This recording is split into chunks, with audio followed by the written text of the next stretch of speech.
तर चला चर्चा करूया एका माजी IPS अधिकाऱ्याबरोबर ज्यांनी तुरुंग आतनं पण बघितलाय आणि बाहेरनं पण बघितलाय. मला येरवडा जेलमध्ये असताना तिथले एक जेलर होते. मला म्हणायचे जेल हे गुन्हेगारीचं सर्वात मोठं विश्वविद्यालय. त्या आमचा जो रेडिओ लागतो ना जेलमधला, त्यांना काय केलंय, त्यांनी काय थीम काढल्या होत्या. त्यात त्यांनी एक थीम लिहिली, चिठ्ठी. आणि एक दिवस चिठ्ठी या थीमची सगळी गाणी झाली, चिठ्ठी आई रे आई रे आई रे, आणि सगळं जेल रडते, ढास ढुस ढास ढुस ढास. तो जो रेडिओ आहे जेल मधला, हा संजय दत्तने चालू केलेला रेडिओ YCP लई भारी.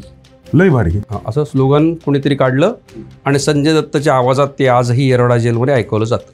मग साहेबांसमोर उभं राहिलं. साहेबांना म्हटलं, साहेब असं आहे की मी घरच्यांना एक चित्र पाठवायचं होतं. त्यांनी चित्र पुढं बघितलं, मागं बघितलं, उलगडून बघितलं. कागद तर सगळी कोरी आहेत, जे एनवलपला काहीच दिलेलं नाही त्याच्यावर. तर म्हणले बार सोडू. मग त्यांनी साहेबांनी असं सही करून कोंबडा काढला. पद्धत कशी आहे, एकदा का कोंबडा काढला की तुमच्या हातात दिलं जात नाही. बरं, ते त्यांच्या प्रक्रियेमध्ये जातं, ते त्यांच्या रूट थ्रू बाहेर जातं. हां, त्यांनी ते सील केलं. दुसऱ्या दिवशी किंवा 2-4 दिवसांनी जेव्हा ते पत्र घरी पोचलं, त्या एनवलपच्यात एक वही होती. इम्पॉसिबल आहे साहेब हे. समजा सकाळी 11 ते दुपारी 3 या वेळामध्ये दिल्लीच्या तिहार जेलमध्ये काही वर्ग चालतात, भाषा शिकतात लोक, स्किल डेव्हलपमेंट करतात, कम्प्युटरचे क्लासेस चालतात. येरवडा जेलमध्ये काय चालतं माहिती का? 11 ते 3 कैद्यांना लॉक करतात आणि जेलर पण झोपतात, कैदी पण झोपतात. की कदाचित पूर्वी मी अशा समाजामध्ये वावरत होतो की जो समाज मला फक्त एका पर्टिक्युलर सिच्युएशनमध्ये ॲक्सेप्ट करायला तयार होता. आज मी अशा समाजामध्ये वावरतोय ज्याला माहिती आहे मी जेलमध्ये जाऊन आलोय, पण त्यांना फरक पडत नाही. एक्झॅक्टली. कोणी आलंय का आपल्यापर्यंत की चला ह्याच्यावरती एक वेब सिरीज करूया, ह्याच्यावरती एखादा पिक्चर करूया? मला 2 वेगवेगळ्या दिग्दर्शकांनी संपर्क केला होता. तुरुंग, आपण सगळ्यांनी तुरुंग बघितलाय, पण तो फक्त बाहेरनं. आणि जो काय आपण आतनं तुरुंग बघितलाय तो आयदर पिक्चर, मूव्हीज किंवा वेब सिरीजच्या मागणं. आतला तुरुंग हा खऱ्या अर्थाने आपल्यापर्यंत पोचलाच नाहीये. असा कोण माणूस आहे जो आपल्याला हे सगळं सांगू शकेल की तुरुंग आतनं काय असतो, जो कैदी असतो तो कशा पद्धतीने त्या तुरुंगात राहतो, त्याचे डे टू डे ऍक्टिव्हिटीज काय असतात, तुरुंगात जे कैदी असतात ते एकमेकांबरोबर कसे वागतात. तर हे सगळं जाणून घेण्यासाठी आज आपल्या बरोबर आहेत एक असा माणूस जो कधी एकेकाळी तुरुंग त्यांनी बाहेरनं बघितलाय आणि 13 ते 14 महिने तुरुंग आतनंही बघितलाय एक कैदी म्हणून. आज आपल्या बरोबर आहेत माजी IPS अधिकारी रवींद्रनाथ पाटील. आज आपण त्यांच्याबरोबर गप्पा मारणार आहोत. तुरुंग, त्याच्या आत काय चालतं, त्याच्या बाहेर काय चालतं या संदर्भात. आणि मुख्य म्हणजे पाटील साहेबांचं हे एक पुस्तक आहे तुरुंग रंग नावाचं. तर तुरुंग रंग मध्ये आपल्याला काय वाचायला मिळतं, तर पाटील साहेबांचे जे एक्सपिरियन्सेस आहेत, not personal experience but in general तुरुंगातले जे एक्सपिरियन्स आहेत, जे त्यांनी बघितले, जे त्यांनी अनुभवले, या सगळ्याचं एक सार म्हणजे हे पुस्तक. तर चला चर्चा करूया एका माजी IPS अधिकाऱ्याबरोबर ज्यांनी तुरुंग आतनं पण बघितलाय आणि बाहेरनं पण बघितलाय. पाटील साहेब नमस्कार. नमस्कार. कसा आहे मूड तुमचा? ते उरी चित्रपट होता ना, त्यात डायलॉग आहे ना, हाऊ इज द जोश हाय सर. हा, मला वाटतं की पुस्तक प्रकाशित झाल्यापासून गेल्या 1 वर्षभरामध्ये हा जोश कायमच हाय हाय होत चाललाय. कारण असं आहे की मराठी रसिकांनी जो काही प्रतिसाद दिलाय पुस्तकाला तो अवर्णनीय आहे, म्हणजे विचारांच्या पलीकडचा आहे. बरं. आणि आज तुमच्यासारख्या ज्ञानी जाणत्या द्रष्ट्या व्यक्तीबरोबर मला मुलाखतीची संधी मिळतीये, याच्यापेक्षा आनंदाची गोष्ट कुठली आता? नक्कीच नक्कीच. तर चला आपण गप्पांना सुरुवात करूया. पहिलं मला जाणून घ्यायचंय की हे पुस्तक काय आहे, कशाबद्दल आहे? मी पहिलं सांगतो, पुस्तक कशाबद्दल नाही. बरं. हे पुस्तक माझ्याबद्दल नाही. बरोबर. म्हणजे मी एक त्या पुस्तकात कॅमेरा सोबत घेऊन तिथले क्षण टिपणारा एक छायाचित्रकार आहे. बरं. मी तिथं आत गेलोय कैदी म्हणून, कारण तिथले असे काही क्षण आहेत आतले जे टिपण्यासाठी तुम्हाला कैदीच व्हावं लागतं, आतच जावं लागतं. आणि हे मी विधान अतिशय जबाबदारीने करतोय, कारण मी IPS अधिकारी म्हणून पण अनेक तुरुंग पाहिले. बरोबर आहे. आणि तिथं जाऊन मला युनिफॉर्म घातलेला असताना हम्म. किंवा अदरवाईज सुद्धा वकिलीच्या पेशामध्ये जेव्हा गेलो तेव्हा सुद्धा मला तुरुंग कळला नाही. बर. त्यामुळं एक कैदी म्हणून जेव्हा मी माझ्या भूमिका बदलल्या आणि त्यांच्यापैकीच एक झालो, तेव्हा जे तुरुंगातले पैलू मला दिसले एक त्रयस्थ व्यक्ती म्हणून, ते मी स्वतःला बाजूला ठेवून मी एक सामान्य माणसासारखे मांडलेत. ते या पुस्तकात तुम्हाला वाचायला मिळतं. पाटील साहेब, मला एक सांगा की कसं सुचलं की असं काहीतरी लिहावं आणि का लिहावं? खरं सांगू, जेव्हा सुरुवात केली ना मी, तेव्हा फक्त वेळ घालवण्याचा विरंगुळा होता. बर. म्हणजे खूप गोष्टी अंगावर यायला लागल्या होत्या की एकतर आपण जेलमध्ये जाणं हीच पहिली गोष्ट, या म्हणजे विचारांना पहिलं स्वीकारणं अवघड होतं. बरोबर आहे. आणि त्यात आपण अशा कैद्यांसोबत राहतोय की ज्यांच्यासोबत आपण 1-2 मिनिटे कधी स्पेंड करण्याची कल्पना केली नव्हती. बरोबर आहे. आज त्यांच्यावर आपण एकाच ताटात जेवतोय. सगळ्याच गोष्टी खूप अंगावर येणार होत्या. मग मी काय करायचो की सुरुवातीला फक्त टिपणं काढायचो. फक्त म्हणजे सुरुवातीला काही वेळा फक्त माणसांची नावं लिहिली आहेत. माझ्याकडे ज्या जुन्या वह्या आहेत त्याच्यामध्ये तुम्ही जर बघितलं तर फक्त स्क्रिबल नोट्स मध्ये मी कुठेतरी कोपऱ्यात माणसाची नावं विसरून जाऊ नये म्हणून लिहून ठेवली. आणि नंतर काय व्हायला लागलं की 15 दिवसानंतर 20 दिवसानंतर जसं कारण काय होतं, तुम्ही त्या जेफ्री आर्चरचं पुस्तक बघितलं असेल, तरी जेव्हा त्यांनी जेल हे केलं तेव्हा त्यांनी 3 पार्टमध्ये पुस्तक लिहिले.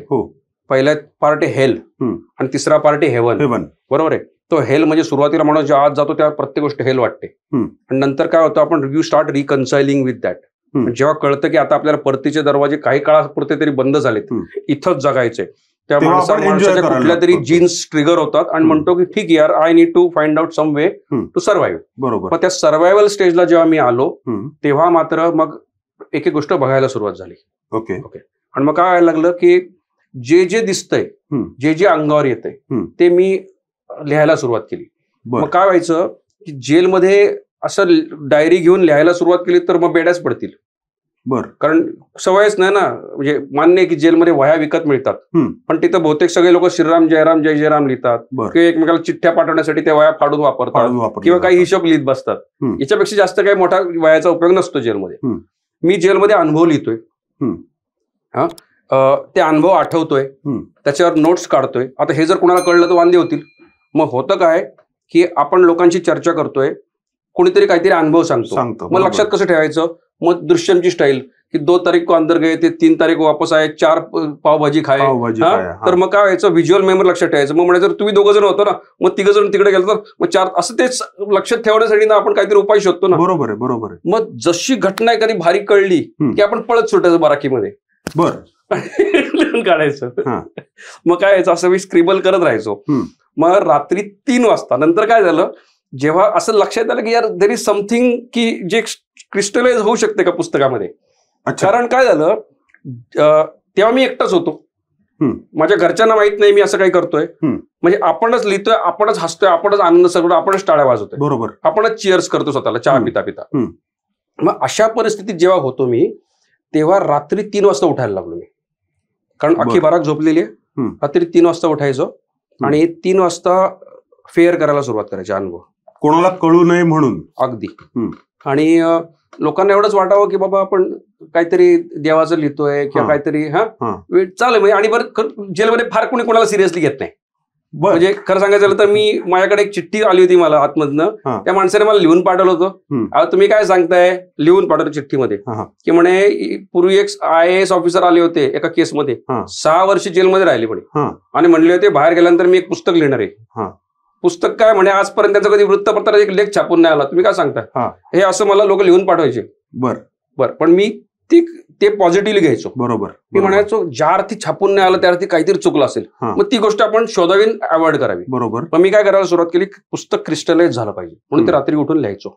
आणि ते करत करत करत हळूहळू त्याला एक मूर्त स्वरूप यायला लागलं. बरं. व्हायचं काय, इन्फॉर्मेशन म्हणजे गॅप राहायची. आता तुम्ही जर बघितलं पुस्तकामध्ये की मी समजा मारामारीवर एक टॉपिक लिहिलाय, फाचाडी, पण असं नाही की मला एकाच वेळेस सगळ्या मारामाऱ्या कळल्यात. मला वर्षभर मारामाऱ्या कळत होत्या. बरोबर आहे. किंवा मी समलैंगिकतेवर एक टॉपिक लिहिला, गाडी. तर असं व्हायचं कसं मला सकाळीच एक समलैंगिकतेची कहाणी कळतीये, बरोबर. दुपारी कोणतरी मारामारीबद्दल बोलतोय, संध्याकाळी कोणीतरी जेवणाची माहिती देतोय. आपण अशी माहिती बिट्स अँड पीसेस मध्ये गोळा करतोय आणि डेली लिहित राहतोय. म्हणजे एक स्टेज अशी आली 3-4 महिन्यानंतर की मला असं वाटायला लागलं माझ्याकडे एवढं मटेरियल झालंय समलैंगिकतेचं, एवढं मटेरियल झालंय मारामारीचं, आता आपण ह्यातून शोधायला सुरुवात करू ना म्हटलं, आणि हे सगळं असं करू ना. मग ते मी सेपरेट गट्टे करायला सुरुवात केली. आणि ते करताना मला खूप गॅप सापडायला लागले. म्हणजे भूत हा टॉपिकवर व्हायचं काय की कोणीतरी सांगायचं की ह्याला भूत दिसलं. बरं, जोपर्यंत मी त्याला भेटत नाही ना तोपर्यंत त्याला ते कसं दिसलंय कसं शोधायचं. बरोबर आहे. आणि मी माझं क्रेविंग व्हायचं त्या लोकांना भेटण्यासाठी. आणि मला कधी रस्त्यात माणसं भेटायची की आणि मी सडनली कोणाचं तरी नाव ऐकायचो. म्हणजे उदाहरणार्थ एक सनी सिंग आणि बिरजू सिंगची कथा आहे. बरोबर. त्या सनी सिंग, त्याचे नाव थोडीशी बदलली पण खरं पहिलं नाव बरोबर आहे. सनी सिंग आणि पापा सिंग, बिरजू सिंगचं नाव. तर सनी आणि बिरजू ना त्यांच्या कधी मुलाखतीला नाव आलं ना, सनी सिंग नाव आलं पूर्ण, पापा सिंग डॅश डॅश डॅश नाव आलं की मी ऐकायचो की हा कुठली बराक, म्हणजे कुठला विभाग. आणि मग लोकांनी निरोप सांगायचं, अरे या बराकीत या विभागात एक पोरग आहे, त्याला एक भूत दिसलं होतं, मला तिथपर्यंत कसं पोचायचं. मग त्यांनी सांगायचं की साहेब असं आहे की त्याचं कोर्ट लागतं या दिवशी. बरं. मग त्या दिवशी कोर्ट लागतं त्याला त्याला कसा पकडायचा, मग तो माझा जुगाड होता. मग त्याला भेटायचा, मग तो सांगणार बापरे पूनम की रात थी, ऐसा हो गया था वैसा हो गया था. मग ते सगळं. आणि बरं, आपल्याला हसायचं नाही, आपल्या चेहरा दाखवायचं नाही की तो आपल्याला, जसं तुम्ही इंटरव्ह्यू घेताय, तुम्ही माझ्याशी सहानुभूती दाखवता तसं मला त्याच्यावर सहानुभूती दाखवायला लागते. शांतपणे तो आपण त्याच्याकडनं त्याच्याच शब्दात कहाणी ऐकायची, हे करत राहिलो. आणि त्यांनी माझा वेळ पण चांगला गेला, मला माणसं ओळखता आली. कदाचित असं झालं की जो कैदी म्हणून दुरावा असतो ना तो खूप निघून गेला. कित्येक वेळा त्यांच्या पर्सनल फॅमिली गोष्टी मला समजायला लागल्या की ज्याचा वापर मला शेवटचे जे 3 टॉपिक आहेत, माणूस गुन्हेगार का होतो किंवा काहीतरी चुकतंय आणि सुधारणा आणि पुनर्वसन, हे 3 माझे महत्वाचे टॉपिक मी मानतो या पुस्तकात. त्याच्या जडणघडणीमध्ये मला या संवादाचा फायदा झाला. पण काही संवाद योगायोगाने घडले, काही संवाद मी मुद्दाम घडवून आणले, आणि काही संवाद असे होते की जे मी जेल बाहेर आल्यानंतर घडले. मी तुम्हाला एक सांगतो, संदेश महती नावाच्या एका मनोरुग्णाची कहाणी आहे की जो सुरुवातीला एक मनोरुग्ण होता, त्यानंतर त्यांनी तो बरा झाला. मी त्याला खरं सांगायचं झालं तर त्याला येरोडा मेंटल हॉस्पिटलमध्ये नेऊन शॉक दिलेत. बरं. त्याला दिवसाला 10-12 गोळ्या चालू होत्या, त्या गोळ्या कमी कमी होत त्याला एकच गोळी चालू राहिली. तो बरा झाला. त्याला तिथं जी मनोविकारग्रस्त कैद्यांसाठी जी बराक आहे त्याला भोंडा बराक म्हणतात, तिथून बाहेर काढून दुसऱ्या बराकीत आणलं. तेव्हा तो स्वतःहून तुरुंग अधिकाऱ्यांना म्हणला की साहेब मला परत त्या बराकीत पाठवा. अरे म्हणले तू बरा झाला तिथं कसं जातोस? नाही म्हणले मला तिथल्या कैद्यांची सेवा करायची. बर. बघा, हा जो कैदी आहे याला एकेकाळी होता कैदी, पूर्ण बरा झाला आणि त्याच कैद्यांची सेवा करायला मला जायचं. विकारग्रस्तांची सेवा करणं सोपं नाही. बरोबर आहे. कित्येक वेळा कैद्यांना जर भूक लागली खाऊ घालताना कैदी यालाच मारायचे. बरोबर.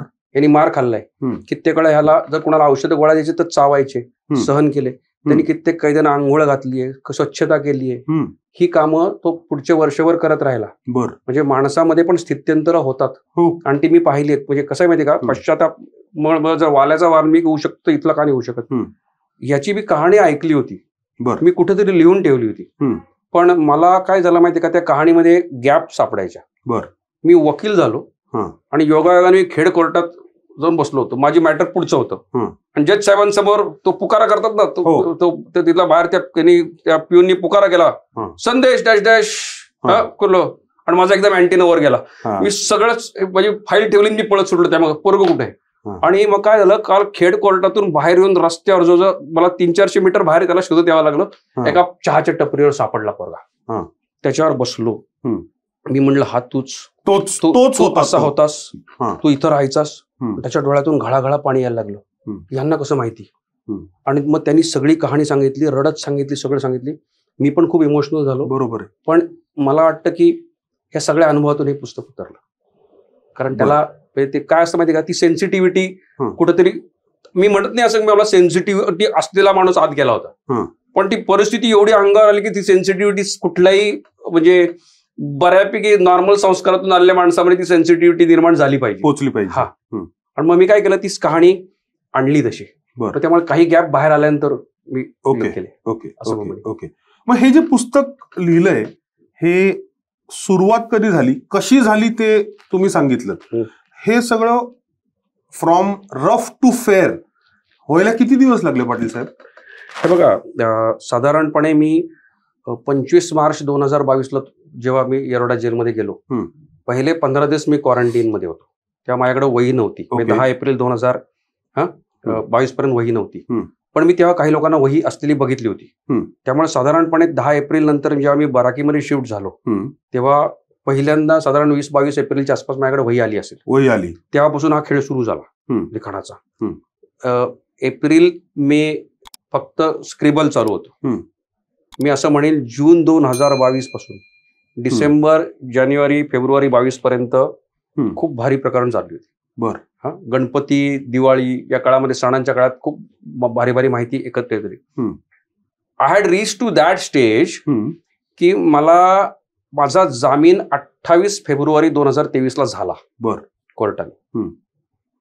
कोर्टाने तोंडी सांगितलं यांना मी जामीन दिला हायकोर्टाने. तुम्हाला माहिती माझ्या जामीनदार सांगितलं, ऐका ना, त्या जामीनावर सही करायला हायकोर्टाने किती दिवस घेतले? 50 दिवस. 50 दिवस हायकोर्टाने सहीच केली नाही ऑर्डरवर, कारण त्यांच्याकडे खूप पेंडिंग काम होतं. म्हणजे न्यायव्यवस्थेची खूप दुःख सांगता येतील. एक्झॅक्टली. तर माझा भाऊ मला जेव्हा मुलाखतीला यायचा आणि तेव्हा मला सांगायचा की एक 8 दिवसात होईल बरं कसं येईल. बरं, मी त्याला म्हणायचं शक्य नाही रे 8 दिवसात.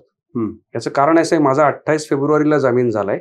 मला जेलमधली अशी केस माहिती आहे की ज्याचा 10 फेब्रुवारीला जामीन झाला, त्याचा सही नाही झाली. त्याची सही नाही, मग त्याची नाही झाली तर माझी कशी होईल? बरोबर. आणि त्यामुळे म्हणायचं पकडून चल 15 दिवस 20 दिवस. तुम्हाला सांग का, त्या काळामध्ये ना असा लिखाणाचा स्पीड वाढवला होता मी. कारण असं गृहीत धरून चाललं होतं की मी 8 दिवसांत बाहेर जाऊ शकतो, 15 दिवसांना, किंवा कधी कधी उद्या होऊ शकतो. मग तेव्हा ज्या ठिकाणी मला गॅप सापडायच्या, मी तर अक्षरशः लोकांना सांगायचो मला ना ह्या प्रकारचे 4 कैद्यांना भेटायचे. मला भिशीत काम करणारी 4 पोरं पाहिजेत. म्हणजे जिथं कॅन्टीन जिथं आम्ही स्वयंपाक करतो, किंवा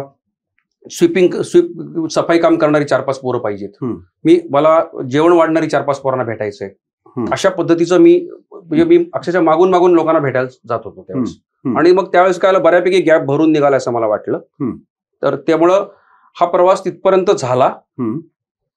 खऱ्या अर्थाने म्हणजे बाहेर आलो मी, मनोविकास प्रकाशनकडे या 15 वह्या घेऊन गेलो की मला आता पुस्तक करायचंय. तर मनोविकासने असं पुस्तक सगळ्या वह्या चाळल्या आणि म्हणले हे तुम्ही लिहिलं, त्या आत लिहिलं? म्हणलं हो.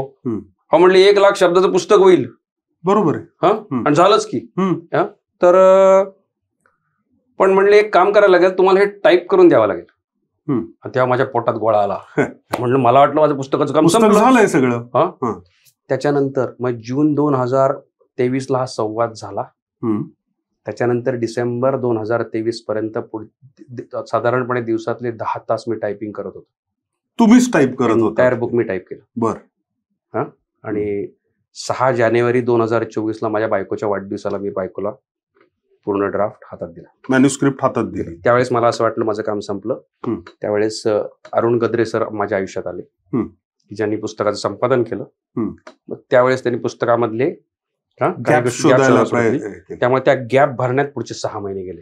आणि असं करत साधारणपणे जून 2024ला मी म्हणेन की फायनल ड्राफ्ट तयार झाला असेल. बरं. मग ते बाकी सगळं प्रिंटिंग वगैरे ते ऑक्टोबर पर्यंत चाललं. बरोबर. पुस्तक लिहिलं आणि ते 50 दिवस जे तुम्ही म्हणालात, ते तुम्हाला असं वाटत होतं की मी 8 दिवसात बाहेर जाईन, 15 दिवसात बाहेर जाईन. लागले 50 दिवस, तो विषय वेगळा. तर ह्या सगळ्या वह्या ज्या आहेत, या कधी तुमचा जो जेलर होता, तुमचे जे वॉर्डन होते, यांनी कधी त्या तपासल्या नाहीत का? हा पहिला प्रश्न. आणि दुसरा प्रश्न, बाहेर कशा आल्या हो या वह्या? वह्या तपासल्या नाहीत याला कारण तेच असावं जे एका कैद्याने लिहून मला पाठवलं होतं. अरे भरपूर बघितलेत, इथं लिहिणार आहे. कारण दरवाजातून बाहेर पडताना माणसाच्या मनात 10 वेळा विचार येतो की मी जर पुस्तक लिहिलं तर माझ्या पणतूला पण माहित असेल की आमचा खापर पणजोबा का आजोबा जो होता तुरुंगात तो एकाळी तुरुंगात होता. आज मी रेकॉर्ड करून क्रिएट करून ठेवले की माझ्या पुढच्या 4 पिढ्यांना माहित असेल की आमच्या घराण्यातला एक पुरुष होता महान, जो जेलमध्ये जाऊन आलाय. हा अनुभव कुणाला रेकॉर्डवर ठेवायची इच्छा नसते. कुमार सप्तर्षींनीच का पुस्तक लिहिलं येरवडा विद्यापीठातील दिवस? कारण ते राजकीय कैदी होते. संजय राऊतांनीच का पुस्तक लिहिलं?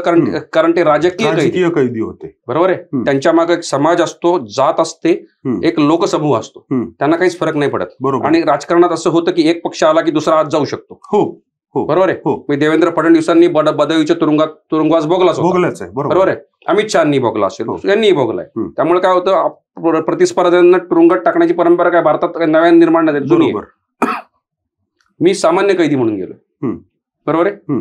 आपल्यावर कुठले तरी गुन्ह्याचे आरोप घेऊन गेलोय. त्यामुळे ते आठवण, त्यामुळे लोकांचा असा एक गैरसमज असावा की हे बोलणं ठीक आहे हो, कारण वर्षानुवर्षात 30 वर्षात कधीच घडलं नाही, 50 वर्षात कधीच घडलं नाही, बरोबर, आज कसं घडेल? त्यामुळे इग्नोरन्स वॉज देअर प्रॉबेबली. दुसरं असं झालं की मी पण काळजी घ्यायचो. मी ऍब्सोल्युटली इंटेलिजन्सचा प्रोटोकॉल फॉलो केला की म्हणजे मी एका वरिष्ठ नेत्याचं पूर्वी वाक्य वाचलं होतं की माणसांनी खोळ्यासारखं काम करावं.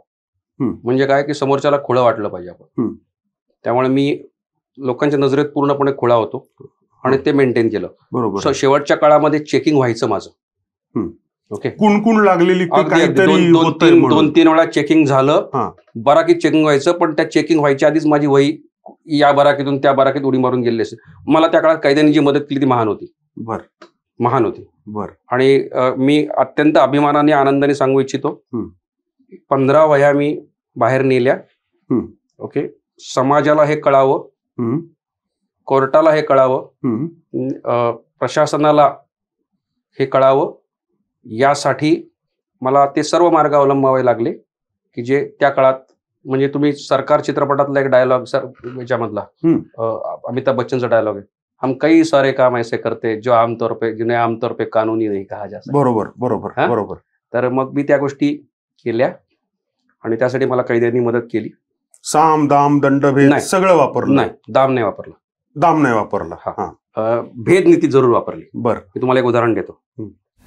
आता सुरुवातीच्या काळात असं झालं की मला प्रश्न पडायचा की आता वह्या तर लिहितो, माझ्याकडे 3 वह्या लिहून तयार होत्या, करायचं काय? म्हणजे बराकीत ठेवल्या, उघडकीस आलं तर अडचण होईल. बरोबर आहे. मी आपला असंच विचार करत परत फिरायचो. एकदा मी पाहिलं की माझ्या शेजारचेच नवीन बराक विभागामध्ये एक चित्रकार होता आणि कुणी सांगेल ती चित्र काढून द्यायचं.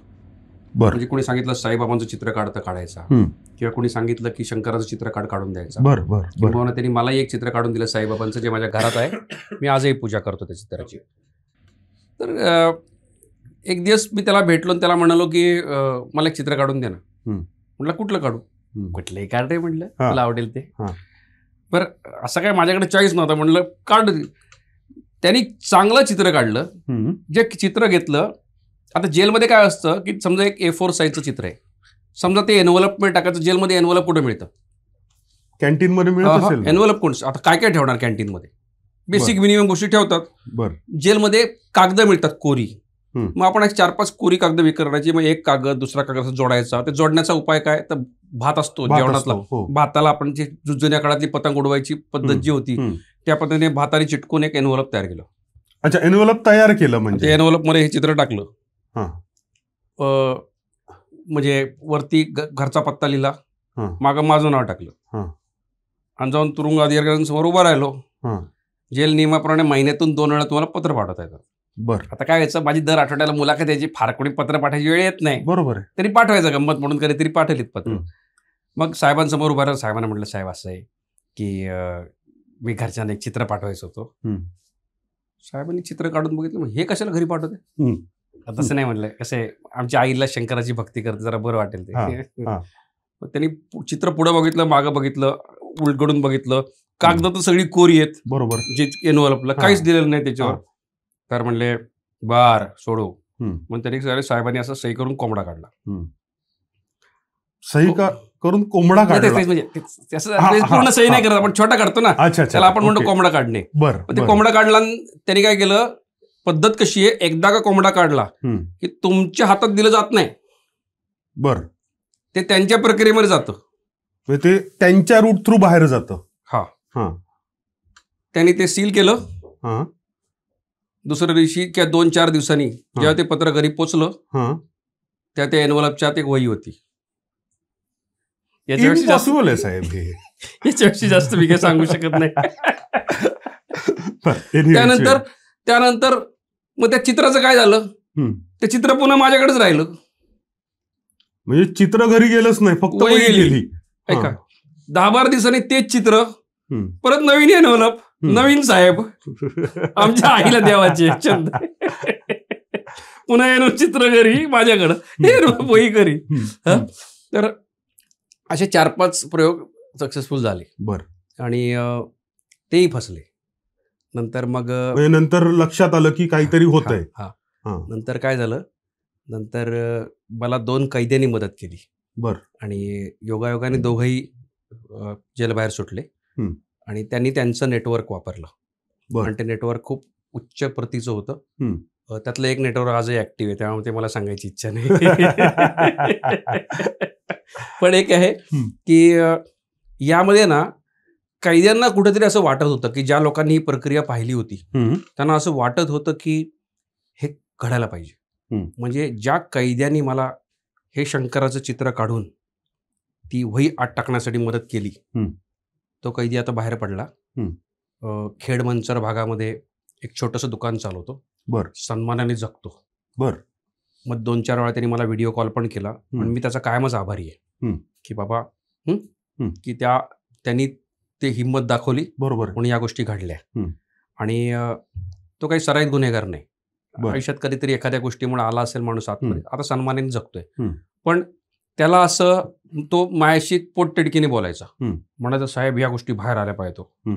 कसं आहे माहितीये का, त्याची इच्छा होती, त्याची तळमळ होती, त्याच्याकडे आवाज नव्हता.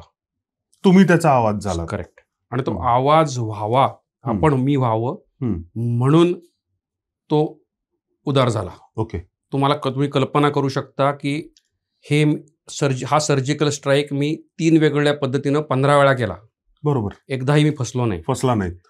म्हणजे याचा अर्थ त्याचं किती मेटिक्युलस प्लॅनिंग करावं लागलं असेल. पण त्याहीपेक्षा मोठी गोष्ट म्हणजे किती रिस्क घ्यावी लागली असेल. एकदा एक असं प्रकरण घडलं होतं, ऑलमोस्ट मी सापडलो होतो आणि काहीतरी झालंय आणि गंमत, एक शिक्षा कैदी फितूर निघाला होता. फितूर म्हणजे बघा तुम्ही या सिच्युएशनमध्ये तो कायद्याचं पालन करत होता, पण माझ्या तो फितूर होता आणि बाकी सगळे कायदा मोडायला निघाले. त्याचं कारण असं आहे की मला न्याय पुन्हा एस्टॅब्लिश करण्यासाठी कायदा मोडणं गरज, सविनय कायदेभंग होता आमचा. त्यावेळेस 4-5 कैदी ती वही बाहेर काढण्याचे प्रयत्न होते. एक चुकी शब्द वापरतोय, म्हणजे काय म्हणतात ना, सिंहासन का गुलाम कटप्पा होता तो. आणि त्या कटप्पाने बरोबर सांगितलं साहेब काहीतरी वही होती. बरं, सुदैवाने त्या भागात सीसीटीव्हीच नव्हते. बरं. गंमत काय झाली की ज्या ठिकाणी हे घडलं तिथं एक वही होती आणि तिथेच ठेवली ती वही. आणि घाबरून त्यांनी तिथेच वही ठेवून गेली. साहेब आले त्या वहीवरच हात ठेवून बघतात, बघा जरा वही चेक करा इथं कुठे. म्हणजे हे जसं पिक्चर दाखवतात. आणि गंमत काय झाली, साहेबांची चूक काय झाली, त्या पोरांनी वही म्हणायची डायरी म्हणला. साहेब इथे एक डायरी होती. डायरीमध्ये अडकला. आता डायरी कशी असते, काळ्या रंगाची निळ्या रंगाची असते ना, त्यामुळे साहेबांनी वहीवर हात टाकून हे डायरी शोधा. डायरी शोधत राहिले, वही इथंच. आणि रात्रभर माझ्या जीवात जीव नाही, कारण ती वही तिथंच राहिली होती. 24 तासानंतर सगळे तपास थंडावला. साहेब तिथून निघून गेले, वही तिथंच. नंतर मी परत घेऊन आलो ती, तेव्हा सुटलो म्हटलं. बरं. असं सगळे प्रकार झाले. पण साहेब तुम्ही तर एकेकाळी वर्दी घातलेले, हा जो साहेब होता, या साहेबाचे साहेब होता तुम्ही, तुम्हाला थोडा तरी काहीतरी बेनिफिट मिळाला असेल ना त्याचा? हा, म्हणजे बेनिफिट मिळाले ना बरेच. म्हणजे उदाहरण सांगायचं झालं तर मला समजा इतर कैद्यांना 15-15 दिवस 20-20 दिवस दाढ्या करायला मिळायचं नाही. म्हणजे कोरोना काळामध्ये मी जेव्हा जेलमध्ये आलो तेव्हा नव्या कैद्यांची दाढी करण्याचा प्रोटोकॉल नव्हता. बरं. कारण तेव्हा क्वारंटीन असायची पहिली 15 दिवस कैदी, आणि कोरोना प्रोटोकॉलमुळं कैद्यांची दाढी कटिंग व्हायची नाही. बरं. मग जेव्हा एकतर मी 7 दिवस अड्डा, जेव्हा पोलीस कस्टडीतून मी तिकडं आलो, मग पोलीस कस्टडीत दाढी करायला मिळाली नाहीये. जेल तिथं आलोय, 2 आठवड्यात दाढी वाढली. आणि तुम्ही जर सगळ्यांची अवस्था बघितली, सगळे डाकू मंगलसिंग आहेत, सगळ्यांची दाढ्या अशा वाढल्यात. परंतु 15 दिवसानंतर जेव्हा आम्ही परत एक क्वारंटीन संपून आलो, आश्चर्य वाटेल तुम्हाला की मी एका जेलर साहेबांना रिक्वेस्ट केली, सर म्हटलं आमची दाढी वाढली आहे, म्हटलं मला दाढीसाठी करायची. साहेबांनी माझी दुसऱ्या विभागामध्ये एका ठिकाणी मला फक्त दाढी करायला पाठवलं होतं. बरं. जेलमध्ये अशी सुविधा ही खूप मोठी लक्झरी आहे. बरोबर आहे. आणि मी तुम्हाला त्याचं महत्त्व सांगू नाही शकत की किती मोठं आहे ते. बरं. बरं. की याच्यामध्ये समजा इतर लोकांना आठवड्यातून एकदा कधी कधी 2दा हॉस्पिटल विभागाला जायला मिळते. मला एकदा केस तोडा झाला होता पायाला, ज्याचं वण आजही पायावर आहे. बरं. मला 5 दिवस दररोज हॉस्पिटल विभागाला जायला मिळत होतं. आणि त्या 5 दिवसामध्ये त्या काळाचे जेल मेडिकल सुपरिटेंडंट होते. टॅक्झिम नावाचं एक इंजेक्शन असतं, ते ससूनमधून मागवायला लागतं. मला 5 दिवस टॅक्झिमचे इंजेक्शन दिले त्यांनी. बरं. तर एवढा हे नक्की त्यांनी दिला. म्हणजे हे तुम्ही माजी IPS अधिकारी होतात म्हणून हे Respect थोडंफार तुम्हाला थोडंसं काय शेवटी सॉफ्ट कॉर्नर थोडा सॉफ्ट कॉर्नर 100% होता. बरं. आणि तेवढा त्यांनी रिस्पेक्ट दिला. बरं. आणि त्याबद्दल मी त्यांचा आभारी आहे. बरं. त्यात शंकाच नाही. बरं. अर्थात तो कारण काही वेळा कसं असतं, माणूस पदावर होता, जेलवाले युनिफॉर्म घातलेले, आम्ही युनिफॉर्म घातला होता एक काळी, त्यामुळे तेवढी एक सहानुभूती होती. आणि त्याबद्दल त्यांनी नक्की मला मदत केली, यात शंकाच नाही. बरं. मला थोडं ना हा पॉडकास्ट किंवा या गप्पा पुढे घेऊन जाताना समाजाचं तुमच्याकडे बघायचा दृष्टिकोन काय होता हे मला जाणून घ्यायचंय. हा प्रश्न मी 2-3 पार्ट्समध्ये तुम्हाला विचारतोय. आतमध्ये होतात तेव्हा समाज तुमच्याकडे कसा बघत होता, बाहेर आल्यानंतर समाज तुमच्याकडे कसा बघत होता, आज एक प्रथित यश ऑथर, लेखक पुस्तकाचा म्हणून समाज तुमच्याकडे कसा बघतोय? हे बघा कसं झालं माहिती का, की म्हणजे ते हिंदीतलं ते गाणं आहे ना, जिंदगी के सफर में गुजर जाते वो मकान, वो फिर नहीं आते. तर त्या काळातली काही नाती तुटली ती तुटलीच. ओके, समाज 2 कारणासाठी दूर जातो. एक तर बापरे काहीतरी केले, हा एक भावना असू शकते, किंवा दुसरे कोण लफडे घेईल बाबा. कारण शेवटी कसं समाजाला ना आपल्या आसपास गुलाब हवेत पण काटे नको आहेत.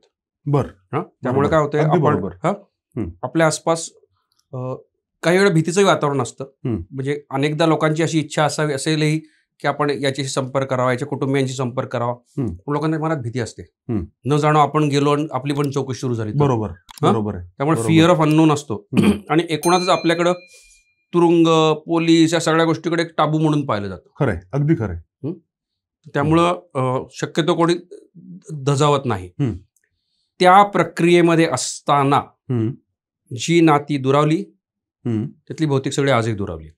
बरं. It's a sad thing, but unfortunately. नाही तसं नाही, सॅड नाही. कसं माहिती का, त्या प्रक्रियेतून जाऊन आल्यानंतर मला असं वाटतं की ठीक आहे, म्हणजे तेव्हा जे दुरावली, पण दरम्यानच्या काळात तुम्ही हा जो पुढचा पार्ट विचारला, मी बाहेर आल्यानंतर पुस्तक लिहिलं, त्यानंतर शेकडो अशी माणसं जोडली गेली ज्यांना मी कधी ओळखतच नव्हतो. बरं. अनेक लेखक भेटले, अनेक विचारवंत भेटले, अनेक समीक्षक भेटले, अनेक ज्ञानी, अनेक क्षेत्रातली तज्ज्ञ मंडळी भेटली. मला असं वाटलं की मी काही मित्रमंडळींच्या, नातेवाईकांच्या गोतावळ्यात पूर्वी वावरत होतो, आज मी ज्ञानवंतांच्या गोतावळ्यात वावरतोय. बरं. आणि त्यामुळे काय झालं, शेवटी कसं आहे, आपण सामाजिक प्राणी आहोत. त्यामुळे आपली वैचारिक भूक आहे ती पूर्वी अशी भागवली जात होती, आता मी तशी भागवतो, आता वेगळ्या पद्धतीने. पण मला असं वाटलं की कदाचित पूर्वी मी अशा समाजामध्ये वावरत होतो की जो समाज मला फक्त एका पर्टिक्युलर सिच्युएशनमध्ये ऍक्सेप्ट करायला तयार होता. मी जर पांढर पेशा असेल तर मी तुला स्वीकारेन. आज मी अशा समाजामध्ये वावरतोय ज्याला माहिती आहे मी जेलमध्ये जाऊन आलोय, पण त्यांना फरक पडत नाही. एक्झॅक्टली. आणि त्यामुळे मला असं वाटलं की कदाचित आज हे आयुष्य फार सुटसुटीत ट्रान्सपरंट आहे. ते उलट माझ्याशी जेलबद्दल चर्चा करतायत, वेळ आली तर केसबद्दल चर्चा. कित्येक वेळा मला तोंडावर प्रश्न विचारतात वाकडे तिकडे, जे मला आवडत आहेत. बरं. याचं कारण असं आहे की जेव्हा सार्वजनिक जीवनात आपण येतो तेव्हा लोक असेही प्रश्न विचारतात, तसेही प्रश्न विचारतात. लोक आपल्याबद्दल असंही बोलू शकतात, तसेही बोलू शकतात. ऍब्सोल्युटली खरं आहे. पण माझी अपेक्षा अशी होती की ज्यांच्या मनामध्ये माझ्याविषयी असे प्रश्न होते त्यांनी माझ्याशी प्रत्यक्ष येऊन बोलावं. हे न बोलता अनेक लोक माझ्या आयुष्यातून निघून गेले. बरं. ठीक आहे. आज माझ्यासोबत अशी माणसं आहेत जी माझ्या तोंडावर प्रश्न विचारतात, ज्यांच्यावर मी आनंद साजरा करतो, जसं की तुमच्यासोबत. थोडं परत पुस्तकाकडे येऊया. पुस्तक लिहून झालं, पब्लिश झालं, पण खूप मोठा फॅक्टर जो अनफॉर्च्युनेटली मराठी ऑथर्स किंवा पब्लिशर्स दुर्लक्षित करतात तो म्हणजे मार्केटिंग आणि सेल्स. तर तुम्हाला काय अनुभव आला या पुस्तकाच्या बाबतीत? असं झालंय की म्हणजे मी पब्लिशरला दोष देत नाही, कारण शेवटी त्याला व्यवसाय करायचा आहे. बरोबर आहे. तुम्ही जर पब्लिशिंगमध्ये जर पाहिलं, समजा 500 रुपयाचं पुस्तक असेल, त्याला डिस्ट्रीब्युटरला 300 रुपयाला द्यायचे. हो. 300 रुपयाला पुस्तक द्यायचंय, त्याची छपाईची कॉस्ट साधारणपणे 150-200 रुपये आहे.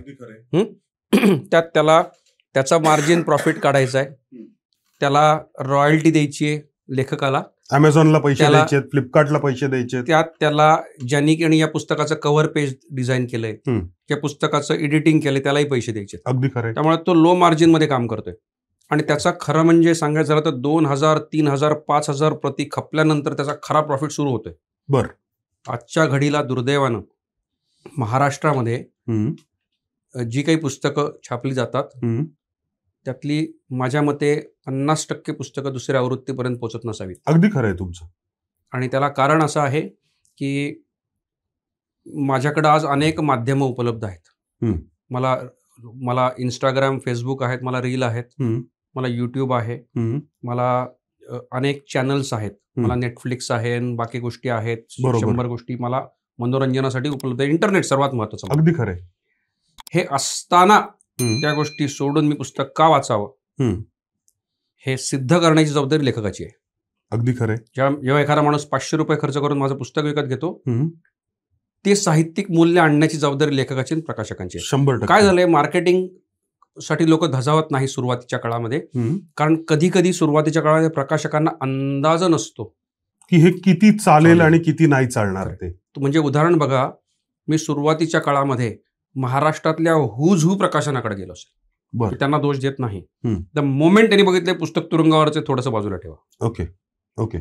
त्यामुळं रिस्क ॲपेटाईट तिथून सुरू होते. त्यामुळे माझा अनुभव सांगतो असा की समजा प्रकाशकांची आजची अवस्था अशी आहे की समजा पुस्तकाचं प्रकाशन करायचं तर खर्च लेखकाने करा, हॉल तुम्ही आणा, मागचा बॅनर आम्ही देतो, त्याचाही खर्च तुम्हीच करा, डिझाईन आम्ही देतो. त्यामुळे काय होतंय, प्रॅक्टिकली तुम्हीच ड्राईव्ह करताय सगळ्या गोष्टी.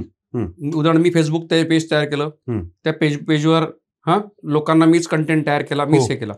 मग ज्याला ही प्रक्रिया माहिती आहे तो ते व्यवस्थित करतो. खरंय, व्यवस्थित करतो. त्यामुळे काय होतंय, म्हणजे मी त्यांना दोष देत नाही आणि देतो पण. त्याचं कारण असं की unless they take the risk taking, ज्याच्याकडे ॲपेटाईट नसेल तर आपण पुढे जाऊच शकत नाही मराठी इंडस्ट्री. त्यामुळे सगळ्याच गोष्टी, उदाहरणार्थ की मी जेव्हा ठरवलं की मी दिल्लीला जायचं आणि साहित्य संमेलनात सहभागी व्हायचं. खरंय. तर साहित्य संमेलनात सहभागी व्हायचं, जाणं येणं राहणं खर्च आहे. बरोबर आहे. मी असंच गेलो, भले ट्रेननी जाऊ, काय फरक नाही पडत, आपल्या फ्लाईटची नाही तिकीट पडत, गेलो.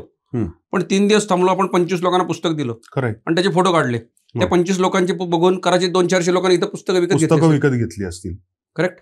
तर एक विक्रीचा थ्रेशोल्ड क्रॉस होईपर्यंत मार्केटिंग नीट होत नाही.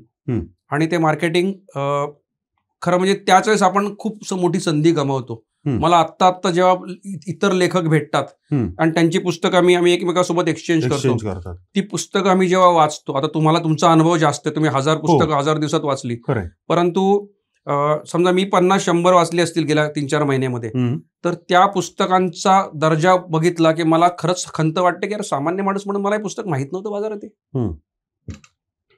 म्हणजे चांगलं पुस्तक, अंजली जोशी यांचं एक पुस्तक आहे गुरु विवेकी भला. मी सांगू नाही शकत त्या पुस्तकाचा दर्जा किती उच्च, त्यातलं मराठी किती भारी आहे, त्यातलं एडिटिंग किती भारी आहे, आणि त्यांनी विचार किती चांगले त्यात व्यक्त केलेत, आणि ते मला इतके भावले, मी अनेकांना ते पुस्तक रेकमेंड केलं. तर होतं कसं की अशी अनेक पुस्तकं आपल्या भोवती आहेत ज्याची प्रसिद्धी त्यामुळे होऊ शकत नाही, कारण प्रकाशकांना कसं माहिती का, आखूड शिंगाची जास्त दुधाची म्हैस मिळत नाही. बरोबर आहे. आणि प्रकाशकांना तशी हवी आहे, मी स्पष्टच सांगतो. हो, अगदी खरं आहे तुमचं. त्यामुळे काय होतं, कुठं ना कुठं तरी प्रकाशकांना हा निर्णय घ्यावा लागू शकतो. उदाहरणार्थ असं की आता मी माझ्या प्रकाशकांबरोबर माझा रेग्युलर संवाद होतो. मला प्रकाशकाने एक गमतीदार किस्सा सांगितला की त्यांच्याकडे पुस्तकं प्रकाशित ज्यांची झाली अशा लेखकांनी तक्रार केली किंवा खंत व्यक्त केली की काय हो, तुम्ही सगळे पॉडकास्ट त्या रवी पाटलांनाच देताय, आम्हाला एकतरी पॉडकास्ट द्या की. ते म्हणले मला नाही माहिती ते कुठून पॉडकास्ट करतायत. मग त्यांनी मला फोन केला की ते म्हटलं सॉरी, मी काय कोणाला काय मेल टाकत नाही, माझा पॉडकास्ट करा म्हणून. तर सांगायचा भाग असा आहे की नव्या इतर लेखकांनाही वाटतं की यार आम्ही कुठंतरी या, जसं आज तुम्ही हे व्यासपीठ उपलब्ध करून दिलं, असं व्यासपीठ असावं की जिथं आमची मतं आम्ही लोकांपर्यंत पोचावं, आमचंही ब्रँडिंग व्हावं. बरोबर आहे. त्या दृष्टीनं मी म्हणेन पुरेसे प्रयत्न अजून तरी होत नाहीत. बरं. जे व्हायला पाहिजेत. बरं, नक्कीच. आणि हा जो प्लॅटफॉर्म आपण उभा केलेला आहे किंवा उभा करतोय, याच्या मागचं कारण तेच आहे की अनेक लेखक आहेत, अनेक असे लोक आहेत जे पुस्तकांमध्ये काम करतात, अगदी, पण त्यांच्यासाठी प्लॅटफॉर्मच नाहीये. तो यामागचा उद्देश हाच आहे की पुस्तक आणि बरंच काही, ही जी अम्ब्रेला आपण तयार केलेली आहे की पुस्तकांच्या मागे असलेली माणसं, त्यांना इथे बोलवायचं, त्यांना बोलतं करायचं आणि जगासमोर ते मांडायचं, हाच आमचा प्रामाणिक प्रयत्न आहे. नाही, जसं तुम्ही आता सांगताय, नव्या पिढीत अनेक लेखक आहेत की ज्यांना खूप चांगलं सुचतंय, जे नवे प्रयोग करतात लेखनामध्ये, आणि अशा माध्यमातून हे खरं समाजापर्यंत येऊ शकतील. बरोबर.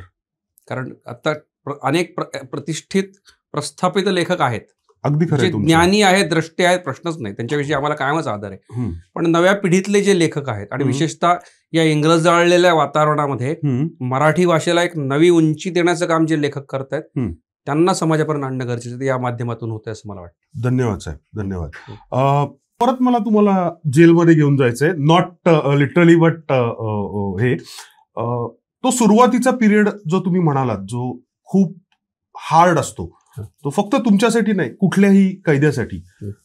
तर कधी रडावं असं वाटलं नाही? कधी रडलात त्या पिरियडमध्ये?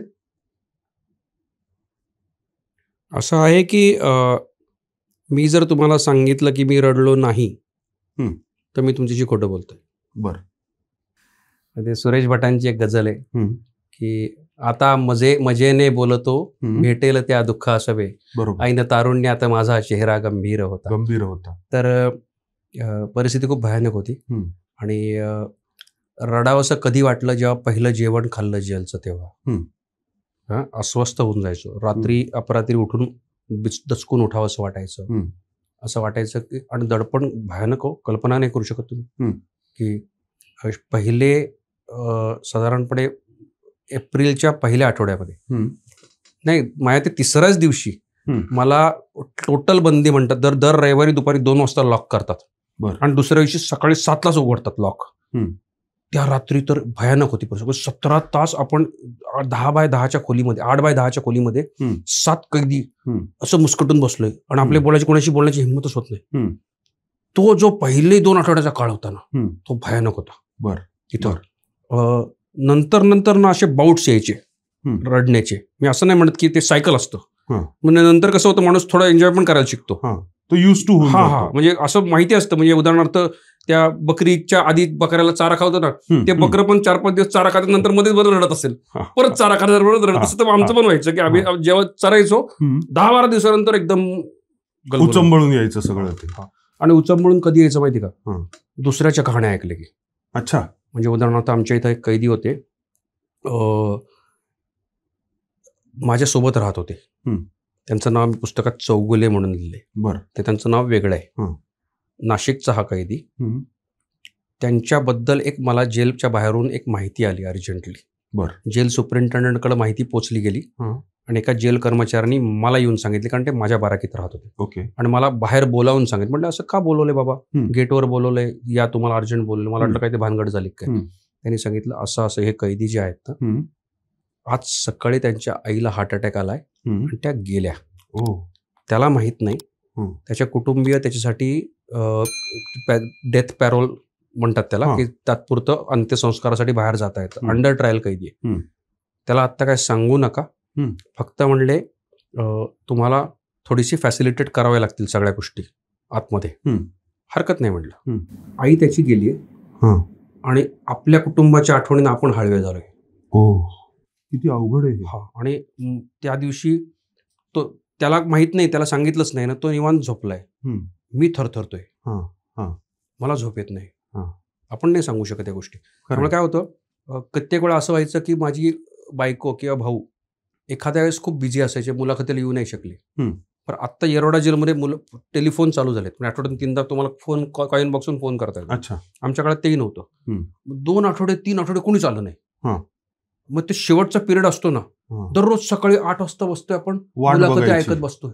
8 ते 10 मुलाखतीच, फक्त कोणाची कुठल्या मुलाखती आपलं नाव येतंय का, हा, त्या हा. कधी कधी तर जाऊन वेड्यासारखा माणूस त्या ह्याच्या खाली जाऊन बसतो, काय ते लाऊडस्पीकरच्याच खाली जाऊन बसतो. बर. आणि बरं. मी जेव्हा बसायचो ना, माझ्या बरोबर 5-50 कैदी इतरही बसायचे. वेडी खुळी अशा म्हणतो ना आमची, की आमचं नाव येतं ऐकू म्हणून. हे जे परिस्थिती असतात ना, आणि मग एखाद दिवशी असं झालं, जेव्हा माझा संयमाचा बांध एकदा फुटला, तेव्हा मी बायकोला म्हणलं, आता एक कानाला खडा लावला, म्हटलं आता जर तू 2-3 आठवडे आली नाहीस तर मी समजायचं की तू मुलांचा अभ्यास घेतेस, तुम्ही कुठेतरी ट्रिपला गेलाय, तुम्ही देवदर्शनाला बाहेर गेलाय, तुमच्या घरात कुठलं तरी सेलिब्रेशन आहे, तुझ्या मैत्रिणी आल्या, तुम्ही गप्पा मारताय, आपण पॉझिटिव्ह विचार करायचा म्हटलं. आणि समजा माझा काही निरोप आला नाही, माझी काही चिठ्ठी आली नाही, समजायचं की माझ्या आतमध्ये भरपूर व्यायाम चाललाय, मी काहीतरी लिहितोय, खूप पुस्तक वाचण्यात घडलोय. आता म्हणलं आपण फार विचार नाही करायचा. मग आम्ही काय करतो, माइंड सेट करायचा प्रयत्न केला की बाबा जर एखादी आपल्याला निगेटिव्ह विचारलं तर आपण हेच आठवायचं, म्हणजे एक टेम्पलेटच करून टाकायचं माइंडचं. मेंदूला ह्याच्यापेक्षा पहिले दुसरा विचार नाही करू द्यायचा, पुढे जाऊच द्यायचं नाही बस. मेंदूला. आणि ते पण हे म्हणायचं टेम्पलेट, हे टेम्पलेट 15 दिवशी ब्रेक व्हायचं. बरं. आणि परत सगळं डोळ्यात गंगा. अहो तुम्हाला सांगतो एक घटना, मी बरं झालं विसरलो. एकदा ना बॉर्डर चित्रपटाला गाणं लागलं होतं, संदेश आते हैं, शपथराव, म्हणजे अक्षरशः मुसू मुसू रडलो. बरं मी नुसतं एकटा नाही, असे बरेच कैदी होते. मी म्हणलं की ही गाणी परत नका लावू. नंतर मला काय झालं की त्या आमचा जो रेडिओ लागतो ना जेलमधला, त्यांना काय केलंय, त्यांनी काय थीम काढल्या होत्या की या थीमवरची गाणी, म्हणजे उदाहरणार्थ रात शब्द असलेली सगळी गाणी, चांदनी शब्द असले तसे बऱ्याच थीम, त्यात त्यांनी एक थीम लिहिली, चिठ्ठी. आणि एक दिवस चिठ्ठी या थीमची सगळी गाणी झाली, चिठ्ठी, आई रे आई रे आई रे, आणि सगळं जेल रडते, ढास ढुस ढास ढुस ढास. मी म्हणलं बाबा काय कर, चिठ्ठीचं गाणं परत नको लावू बाबा, एवढं त्रास होतो सांगू. पण तो जो रेडिओ आहे, तो जो रेडिओ आहे जेलमधला, हा संजय दत्तने चालू केलेला. अगदी संजय दत्त चालू करणे, म्हणजे संजय दत्त तिथला पहिला जॉकी होता, रेडिओ जॉकी, आरजे होता. आरजे म्हणजे साधारणपणे ती 2011ला तिहार तुरुंगात हे चालू झाला. 2014ला येरवडा जेलमध्ये पहिलाच चालू, महाराष्ट्रातला पहिला कारागृह रेडिओ होता. संजय दत्त त्याच काळात जेलमध्ये होता. आणि नॅचरल संजय दत्त हा बेस्ट चॉईस होता त्यासाठी. म्हणजे मी म्हणेन कैदी खरंच भाग्यवान होते की संजय दत्त सारखा ज्ञानी कलावंत, मी हे जबाबदारी विधान करतोय, याचं कारण संजय दत्तच्या सोबत असलेले अनेक कैदी मला माहिती आहेत. आरजे सागर नावाचा एक कैदी होता, जो संजय दत्त सोबत राहायला होता तिथं, आणि त्याच्या सोबतच बसून रेडिओ जॉकीचं काम करत. आणि मी सागरशी अनेक वेळा चर्चा करायचो, मला सागर सांगायचा की संजय दत्तचं संगीतातलं ज्ञान आगाध होतं. बर. म्हणजे हे आम्हालाही माहिती नाही. शास्त्रीय संगीत आणि सुगम संगीतातले फरक सांगायचा. त्याला वेगवेगळे ताल, वेगवेगळ्या प्रकारचे काय तुमचे जे शास्त्रीय संगीतातले जे राग आहेत त्यांचं ज्ञान होतं. आणि तो गोष्टी सांगायचं समजून.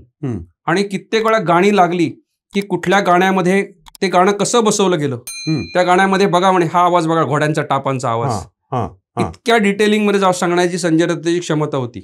आणि त्याच काळात संजय दत्त जेव्हा रेडिओ जॉकी होता, तेव्हा संजय दत्त एकदा त्यांनी स्लोगन पाहिजे ना काहीतरी याच्यासाठी, तर जसं आपण म्हणतो की रेडिओ मिरचीचं काहीतरी काय असतं ना, तर तसं रेडिओ YCP हा नावाचा Yerawada central prison, radio YCP लई भारी असं स्लोगन कोणीतरी काढलं. आणि संजय दत्तच्या आवाजात ते आजही येरवडा जेलमध्ये ऐकवलं जातं. ओके. किंबहुना 14 महिन्यातले 13 महिने सकाळ आनंदी होण्याचं कारण असं की आम्हाला संजय दत्तचा आवाज ऐकायला मिळायचा, खरंय, आणि छान वाटायचं. बरं. तर पाटील साहेब, तुम्ही मगाशी बोलता बोलता म्हणालात की कच्चा कैदी आणि शिक्षा झालेला कैदी, आम्हाला तर ह्याच्यातला काहीच फरक कळत नाही. तर जरा आम्हाला विस्कटवून सांगाल का की काय असतं हे? उलगडून सांगू? हो. असं आहे की ज्याला समजा एखादा गुन्हा घडला, त्यामध्ये पोलीस आरोपीला अटक करतात, बरोबर. आता अटक केल्यानंतर त्याला सुरुवातीला आपण काही दिवस पोलीस कस्टडीत ठेवतो, बरोबर. त्यामध्ये पोलिसांचं इंट्रोगेशन होतं. त्याच्यानंतर त्याला आपण न्यायालयीन कोठडीत शिफ्ट करतो, बरोबर. न्यायालयीन कोठडी म्हणजे काय? Yerawada jail, Arthur road jail जे काय आहे तिथं. जेव्हा मी न्यायालयीन कोठडीत जातो आरोपी म्हणून, जेव्हा माझ्यावर अजून गुन्हा सिद्ध झालेला नाही, ओके, तेव्हा मी कोर्टाच्या नजरेमध्ये आरोपी आहे. बरोबर आहे. त्याला यांच्या भाषेमध्ये, जेलच्या भाषेमध्ये न्यायाधीन बंदी किंवा कच्चा कैदी म्हणतात. कच्चा कैदी, बरोबर. कच्चा कैदी हा शब्द काय होतं, हा बोलीभाषेत झालाय शब्द, म्हणून मी कच्चा कैदी शब्द वापरला. पण त्याच्यामध्ये न्यायाधीन बंदी शब्द वापरला जातो, ज्याला अंडर ट्रायल म्हणतो इंग्रजीमध्ये. बरोबर आहे. दुसरी कॅटेगरी ती आहे ज्या कैद्याचा खटला पूर्ण झाला, खटला पूर्ण झाला आणि त्याला शिक्षा झाली. मग शिक्षा लागल्यानंतर त्याला एक कैदी युनिफॉर्म मिळाला, तो पांढरा शर्ट, निळे पट्टे आणि दंडावर पिवळी पट्टी, हा झाला शिक्षा कैद्याचा युनिफॉर्म. त्या शिक्षा कैद्यामध्ये 3 कॅटेगरीत हा एक बेसिक कैदी, दुसरा कैदी आहे की जर त्याची 400 दिवसाची शिक्षा माफी पूर्ण झाली, साधारण 5 वर्षाची त्यांनी शिक्षा भोगली, तर त्याला साधारण 400 दिवसाची माफी पूर्ण होते. त्यानंतर त्याला एक जांभळ्या रंगाची टोपी मिळते वॉचमनची, त्याला वॉचमन किंवा रात्र पहारेकरी म्हणतात. ही दुसरी कॅटेगरी. तिसरी कॅटेगरी ज्याची साधारण 7-7.5 वर्षाची शिक्षा पूर्ण झाली, त्याला साधारण 550 दिवसाची माफी मिळते. ते 550 दिवसाची माफी पूर्ण झाली ती त्याला पिवळी टोपी मिळते, वॉर्डनची टोपी. त्याला कसा मस्त पोलिसासारखा येलो बेल्ट मिळतो. आणि वॉर्डन म्हणजे जेलमधला खूप मोठा सन्मान आहे. म्हणजे येरवडा जेलमध्ये समजा 1200 शिक्षा कैदी असतील, 1100-1200, तर वॉर्डन किती होते, 7-8. वॉर्डन म्हणजे स्टेटस आहे. आणि वॉर्डन त्यालाच मिळतं हे की ज्याने अनेक वर्ष कन्सिस्टंटली चांगलं बिहेवियर दाखवले. ओके, प्रमोशन आहेत म्हणजे इन शॉर्ट आपल्या भाषेत बोलायचं. आणि लोक रिस्पेक्ट करतात बरं का. म्हणजे बाहेर करायची तुमच्या हाही कैदी आहे, तोही कैदी आहे, हाही चोर आहे, तोही चोर आहे. No no no no, warden is very respected.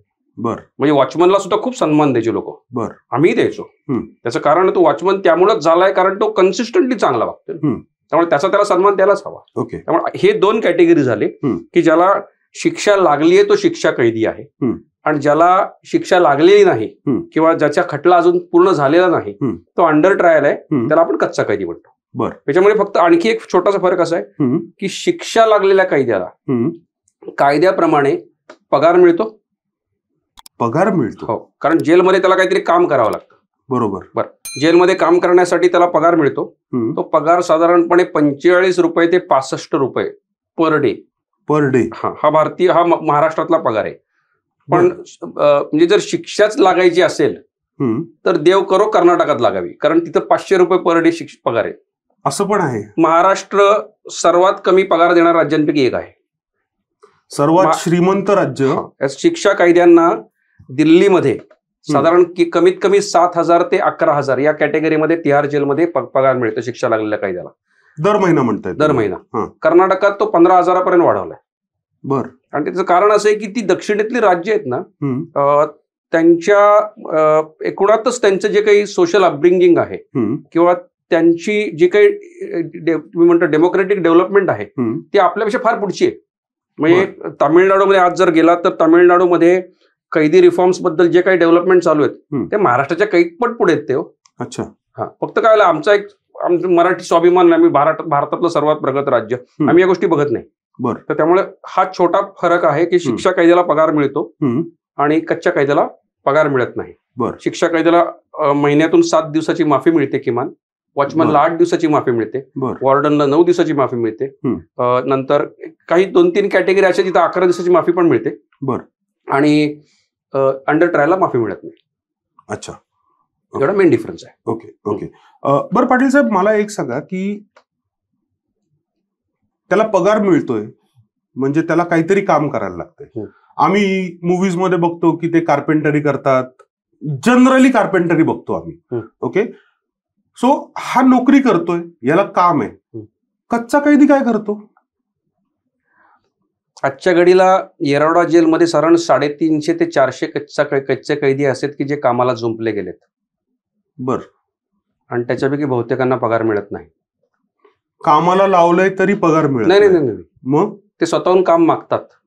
Okay. त्याच्या मागे लॉजिक असं आहे की लोक रूम मध्ये डांबले गेलेले असतात, अडकून अडकून वैतागलेला असतो माणूस.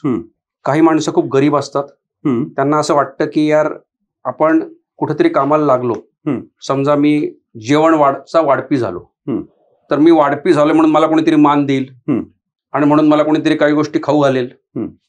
समजा मला वेळच जात नाही आणि मी हजाम कामाला सुरुवात केली, मी कुणाची तरी दाढी करतो, चांगली तुळतुळी दाढी करून दिली तर मला कोणीतरी जाऊन काहीतरी एखादा फरसाण आणून देईल, काहीतरी देईल, तंबाखूची पुडी देईल, या अपेक्षेने गरीब कैदी ही कामं फुकट स्वीकारतात.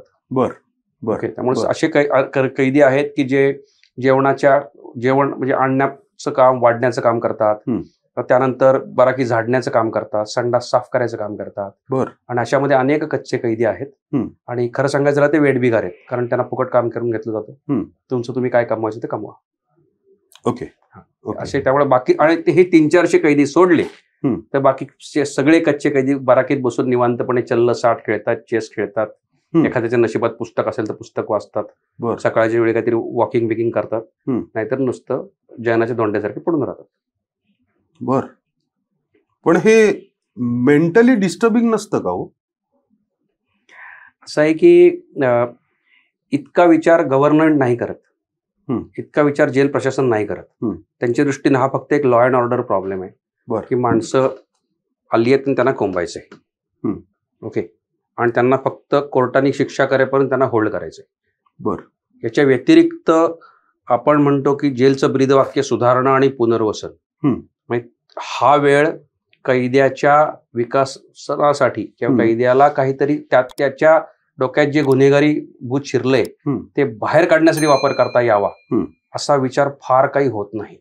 असा विचार शिक्षा लागलेल्या कैद्यांच्या बाबतीत होतो, कारण तो कायद्याने बंधनकारक आहे. ओके. कच्च्या कायद्याच्या बाबतीत असं कुठलंच बंधन नाही. म्हणजे असं नाही की महाराष्ट्र सोडून इतर राज्यात काहीच होत नाही. म्हणजे महाराष्ट्रामधल्या जेलमध्ये आणि दिल्लीतल्या जेलमध्ये फरक सांगतो की समजा सकाळी 11 ते दुपारी 3 या वेळामध्ये दिल्लीच्या तिहार जेलमध्ये काही वर्ग चालतात. इंग्रजीचा क्लास चालतो. Skill development in short. तुम्हाला धक्का बसेल की 7वी 8वी झालेला, 5वी झालेला तिहार जेल मधला कैदी म्हणतो मला इंग्लिश शिकवा. तो स्वतःहून म्हणतोय. त्याला इंग्लिश फाडफाड शिकायचंय. कारण त्याला आत गेल्यानंतर लक्षात येते की नाही, मी शिक्षणामुळे आत आलोय, माझं शिक्षण कमी आहे म्हणून. मग ते शिक्षण मला पाहिजे. तिथं गायन वादन शिकवलं जातं कच्च्या कैद्यांना, भाषा शिकतात लोक, स्किल डेव्हलपमेंट करतात, कम्प्युटरचे क्लासेस चालतात. येरवडा जेलमध्ये काय चालतं माहिती का? 11 ते 3 कैद्यांना लॉक करतात आणि जेलर पण झोपतात, कैदी पण झोपतात.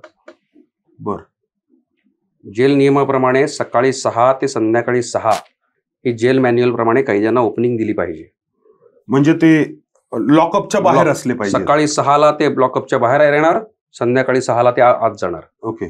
परंतु इन रियालिटी 11 ते 3 दुपारी एवढ्या वेळामध्ये कैद्यांना लॉक करण्यात येतं. परत लॉक केलं जातं. मी 14 महिने लॉक होतो. एखाद्या दिवशी कधीतरी कुणाला दयाला आली तर एखाद्याच मला माझ्यासाठी लॉक उघडले गेले. अदरवाईज 14 महिने मी असेच काढले. मला लायब्ररीचा ऍक्सेस होता म्हणून मी पुस्तकं वाचायचो. पण मला तेव्हा हाच प्रश्न पडायचा, तेव्हा तिहार जेलमध्ये राहून आलेले 1-2 कैद्यांना मी विचारायचो की तुम्ही तिकडे काय करायचा. मग ते त्यांचे अनुभव सांगायचे. आणि मला कित्येक वेळा आश्चर्य वाटायचं की या कैद्यांना समजतं ही गोष्ट. म्हणजे ही गोष्ट कैदी बघून येऊ शकतात, पण मग महाराष्ट्र कारागृह विभागाचा एकही माणूस कधी तिहारला का नाही गेला, तो तामिळनाडूच्या जेलला का नाही गेला, तो डमडमला का नाही गेला, तो कधी जोधपूर तुरुंगात का नाही गेला, तो साबरमतीला का नाही गेला. तिथं एवढे मोठे प्रयोग चालतात, आम्ही का झोपलेलो आहोत, आम्हाला कुणीच का नाही जागा करत. बरोबर. इथले वरिष्ठ अधिकारी स्वतःची कॉफी टेबल बुक छापतात की आम्ही कशी सुधारणा घडवून आणल्यात. रियालिटी बघा तुम्ही जाऊन इतर ठिकाणी, इतर राज्य गव्हर्नन्सच्या बाबतीत, जेल सुधारणांच्या बाबतीत आमच्यापेक्षा कैक पट पुढे निघून गेली. का पण साहेब? याचं कारण आहे आमची प्रायोरिटी नाही ना. एक लक्षात ठेवा की तुम्ही फिश टँक बघितलाय? हो. फिश टँक मध्ये एक गोल्ड फिश असतो, एक सकर फिश असतो. हो. तो सकर फिश असतो ना, तो कसा काटेरी काळपट, दिसायला काय फार सुंदर नसतो तो. बरोबर आहे. गोल्ड फिश कसा चमकतो, छान असतो की नाही. मला सांगा सकर फिशचं काम काय? फिश टँक मधली घाण खात राहणं, त्या माशांची विष्ठा खात राहायची. बरोबर आहे. आणि तो त्या फिश टँक मधला गढूळपणा कमी करायचा. बरोबर ना. जेल प्रशासनाचं काम किंवा ओव्हरऑलच क्रिमिनल जस्टिस सिस्टीमचं काम ह्या काळ्या काटेरी सकर फिश सारखं आहे. जर त्यांनी त्यांचं काम व्यवस्थित केलं, तो जो फिश टँक आहे ना तो स्वच्छ राहतो. आज समाज हा एक फिश टँक आहे समजा, त्या समाजामध्ये एक गोल्डफिश आपण आहोत, सामान्य माणसं, आणि आपल्या आसपासचं वातावरण गढूळ आहे. याचं कारण सकर फिशचं काम धड नाही. जर त्यांनी हे काम व्यवस्थित केलं, त्यांनी आत पाठवलेल्या माणसाला व्यवस्थित प्रशिक्षण दिलं, त्याला कामाला जुंपण्याची सोय केली, पुन्हा गुन्हेगारीकडे वळणार नाही याची व्यवस्था केली, तर समाज गढूळ होणार नाही ना. हम्म. पण सकर फिश ही जी विष्ठा खायला पाहिजे खातच नाही. ओके. किंबहुना असं होतंय की पूर्वी एक चित्रपटात एक डायलॉग होता, हम्म. पोलीस ऑफिसरचा डायलॉग आहे की एक आरोपी पहिल्यांदा बाल सुधारगृहात होता, नंतर त्याला मेन मोठ्या कारागृहात पाठवलं. तेव्हा तो पोलीस अधिकारी असं म्हणतो की पूर्वी तो बाल सुधारगृहात होता, हे कनिष्ठ महाविद्यालय गुन्हेगारीचं, आता त्यांनी विश्वविद्यालयात प्रवेश घेतलाय म्हणे गुन्हेगारी. Is it? मला येरवडा जेलमध्ये असताना तिथले एक जेलर होते, म्हणजे चांगले मित्र होते, आजही आहेत. मला म्हणायचे जेल हे गुन्हेगारीचं सर्वात मोठं विश्वविद्यालय. बर. आता हा डायलॉग एखाद्या चित्रपटातल्या एखाद्या दिग्दर्शकांनी लिहिणं किंवा पटकथाकारांनी लिहिणं आणि 25-30 वर्ष जेलमध्ये राहिलेल्या जेलरनी बोलणं, यात फरक आहे. हो. म्हणजे तुम्हीच हा डायलॉग मारायला लागलात तर आम्ही कोणाकडे बघावं? खरंय. पण ही वस्तुस्थिती आहे. कदाचित त्यांनी त्यांची आगतिकता बोलून दाखवली असेल, कारण ते डिसिजन मेकर नाहीत. प्रशासनात असे अनेक लोक आहेत की ज्यांना दिसतं, जे फक्त आगतिकता व्यक्त करतात पण करत काही नाही. बर बर बर.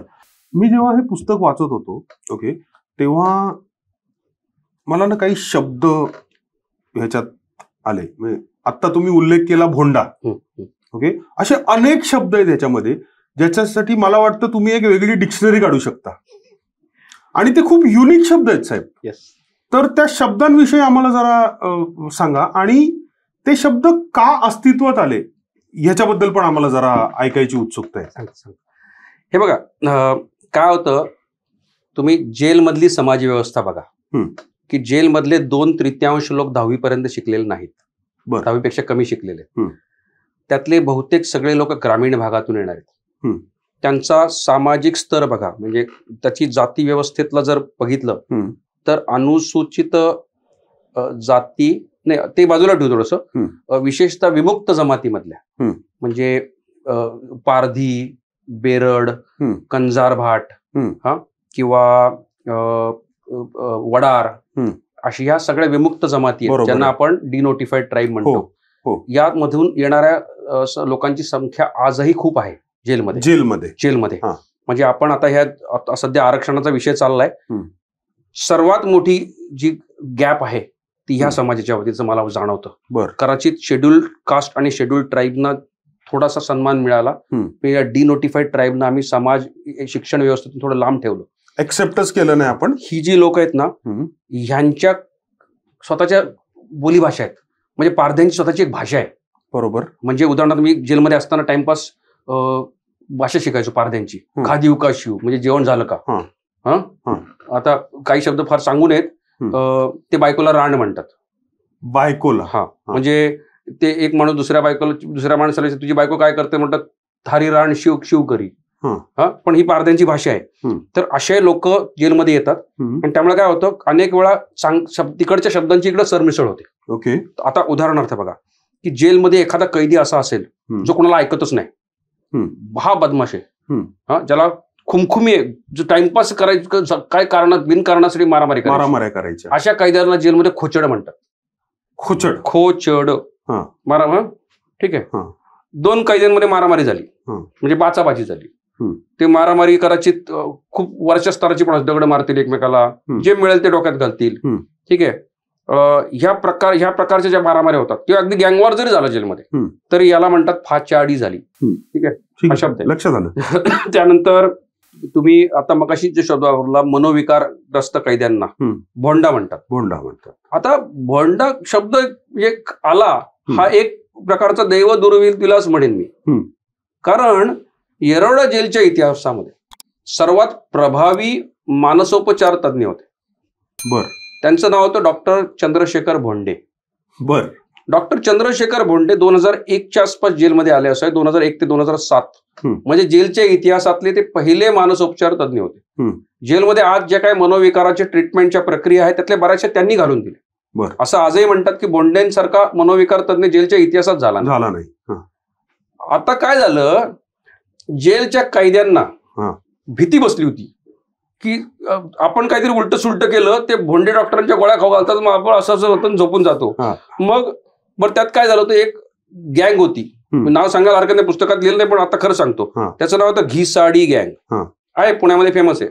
तर ठीक आहे, त्या घिसाडी गँगशी निगडीत एक कैदी होता, तो व्हायलंट झाला होता. तो इतका व्हायलंट झाला की डॉक्टर बोंडेने त्याला एक इंजेक्शन टोचलं. ते इंजेक्शनचं नाव आहे हेलिपेरोडॉल, चुकत नसेल तर.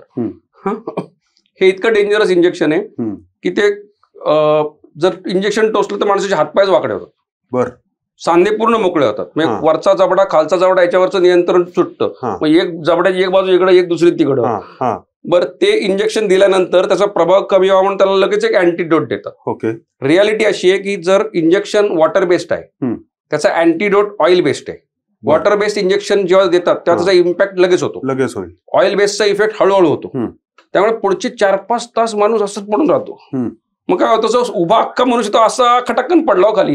हे जेव्हा कैद्यांनी बघितलं तेव्हा ते भोंडे डॉक्टर घाबरले.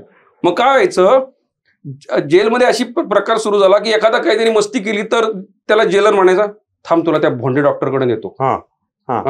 मग ते काय झालं, भोंडे डॉक्टर ज्या गोळ्या खाऊ घालायचे त्या झाल्या भोंड्याच्या गोळ्या. भोंड्याच्या गोळ्या, ऐका. आणि हळूहळू त्याचा अपभ्रंश होत जो तो गोळा खातो तोच भोंडा झाला. बर, ह्याचा परिणाम बघा सांगतो तुम्हाला की ही कहाणी म्हणजे येरवडा जेलमध्ये भोंडे डॉक्टर होते. भोंडे डॉक्टर नंतर 2007 नंतर निघून पण गेले, ते रिटायर पण झाले. मध्यंतरी मी भोंडे डॉक्टरच्या संपर्कात आलो, त्यांच्याशी व्हॉट्सअपवर कॉन्टॅक्ट असतो, पण प्रत्यक्ष भेट नाही झाली. पण योगायोगाने त्यांनी पुस्तक वाचले. तर मग समजा येरवडा जेलचा एखादा जेलर बदलून गेला रत्नागिरी जेलला, तर रत्नागिरी जेलमध्ये भोंडा शब्द पॉप्युलर झाला. बरोबर बरोबर. नंतर गोंदिया जेलला पॉप्युलर, अख्ख्या महाराष्ट्रात पॉप्युलर झाला. मला धक्का तेव्हा बसला जेव्हा आमच्या घरी काम करणाऱ्या आमच्या मोलकरण ताई ज्या आहेत त्या मला असं म्हणाल्या की आमच्या शेजारी एक माणूस आहे तो भोंडा झालाय. म्हणजे जेलचा शब्द नॉर्मल बोलीभाषेमध्ये आला आपल्या. मला छातीत चर्र झालं की याचा अर्थ असा की जेलमध्ये सुटून आलेला कुठला तरी कैदी बिबिवडी ओटा भागात आला असणार आणि त्यांनी तो कैदी तो शब्द त्या भागात पॉप्युलर केला असणार. आणि याची भोंडे डॉक्टरांना खबरबात पण नाही खरंय की आपण चांगल्या हेतूने काम केलं. मी एकदा मला असं वाटलं जेलमध्ये असताना, यार गुरु गोरक्षनाथांचं नाव इतकं आदराने घेतलं जातं, परंतु उत्तर प्रदेशमध्ये जो जो चोरीचा वाटमारीचा फ्रॉडचा धंदा केला जातो त्याला गोरख धंदा म्हणतात. बरोबर आहे बरोबर आहे बरोबर आहे. नाव कोणाचं लावलं ते एका संत पुरुषाचं. तीच गोष्ट भोंडे डॉक्टरांच्या बाबतीत झाली. खरे खरे की बाबा त्या माणसाने चांगल्या हेतूने केलं. त्यामुळे जेलमध्ये 2 प्रकारचे शब्द पाहायला मिळतात. एक तर अशी सरमिसळ झालेले शब्द इतर जातीमुळं, आणि जेलची युनिक अपभ्रंश जे तयार झाले. जेलमधला एकच शेवटचा शब्द थांबतो, मला माहिती वेळेची मर्यादा आहे. भीशी नावाचा शब्द आहे, मी मगाशी उल्लेख केला. आता काय आहे, जेलच्या मधोमध तुम्ही जे येरवडा जेलचा नकाशा काढला तर एकदम चौरसाकार जेल आहे. येरवडा जेलचं मेन गेट दक्षिणमुखी आहे, त्याच्या बरोबर अपोजिटला माडी गेट आहे. त्या 2 मध्ये जर अशी रेष काढली तर अगदी मधोमध म्हणजे साधारण 2 गेट मधलं अंतर 450 मीटर आहे. त्याच्या बरोबर मीटर सराव 225 मीटर अंतर अशी गोल कॅन्टीन आहे, भट्टी आहे, जिथं जेलचा सगळ्यांचा स्वयंपाक तयार होतो. ब्रिटिश काळात या कॅन्टीनला म्हणायची बिग कॅन्टीन. जेलमध्ये 3 कॅन्टीन, बिग कॅन्टीन म्हणायची. मग कोणीतरी त्याचा शॉर्ट फॉर्म केला BC. ओके, मग आता काय म्हणायचे, साहेब लोक म्हणत असतील go to BC, go to BC. मग तिथला कोण म्हणे अरे BC बोलवलंय, BC बोलवते, BCचं VC झालं. Okay okay. आणि आजही जेलमध्ये ते नाव VC म्हणून फेमस आहे. मी गॅरंटी देऊन सांगतो 90% कर्मचाऱ्यांना, जेलर लोकांना आणि वरिष्ठांनाही माहित नाही की BC is big canteen, VC is big canteen. कैद्यांना माहित असतं तर विषय माहितीचं जर पुढचा गोष्ट आहे, पण असे अपभ्रंश आहेत. बर, परत पुस्तकाकडे येऊया. OTT प्लॅटफॉर्म्स आज भरपूर झालेत. ओके, आत्ताच मला वाटतं नेटफ्लिक्सवरती मी एक सिरीज बघितली, ब्लॅक वॉरंट नावाची काहीतरी सिरीज आहे, आणि जे मला कळलं की कुठल्या तरी पुस्तकावरनं ती सिरीज आलेली आहे. ओके, पोलीस अधिकारीच आहे तो?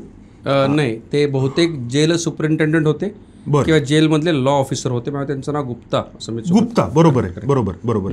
तर आपल्याला असं काही कोणी आलंय का आपल्यापर्यंत की चला ह्याच्यावरती एक वेब सिरीज करूया, याच्यावरती एखादा पिक्चर करूया?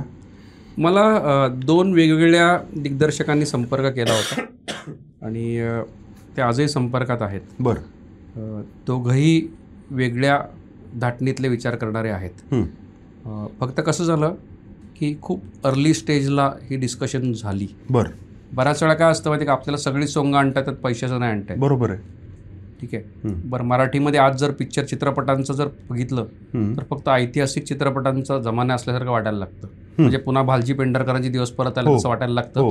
त्याच्यापेक्षा वेगळा प्रयोग करायला फारसे निर्माते दिग्दर्शक धाजावत नाही, तयार नाही. करेक्ट. त्यामुळे आता आपल्याकडे ऑप्शन काय राहतात, चित्रपट किंवा एखादी सिरियल किंवा एखादी वेब सिरीज. आता समस्या बघा की चित्रपटामध्ये 3 तासात मावू शकेल हे कसं हे कथानक नाही. ॲब्सोल्युटली खरं आहे तुमचं. दुसरी गोष्ट अशी की यात नायिका नाही, सगळेच नायक आहेत. नाही, पण निर्माता किंवा दिग्दर्शक एखादी नायिका आणेल ना त्याच्यामध्ये, किंवा समलैंगिक कैद्यांना तुम्ही नायक नायिका बनवलं तर गोष्ट वेगळी.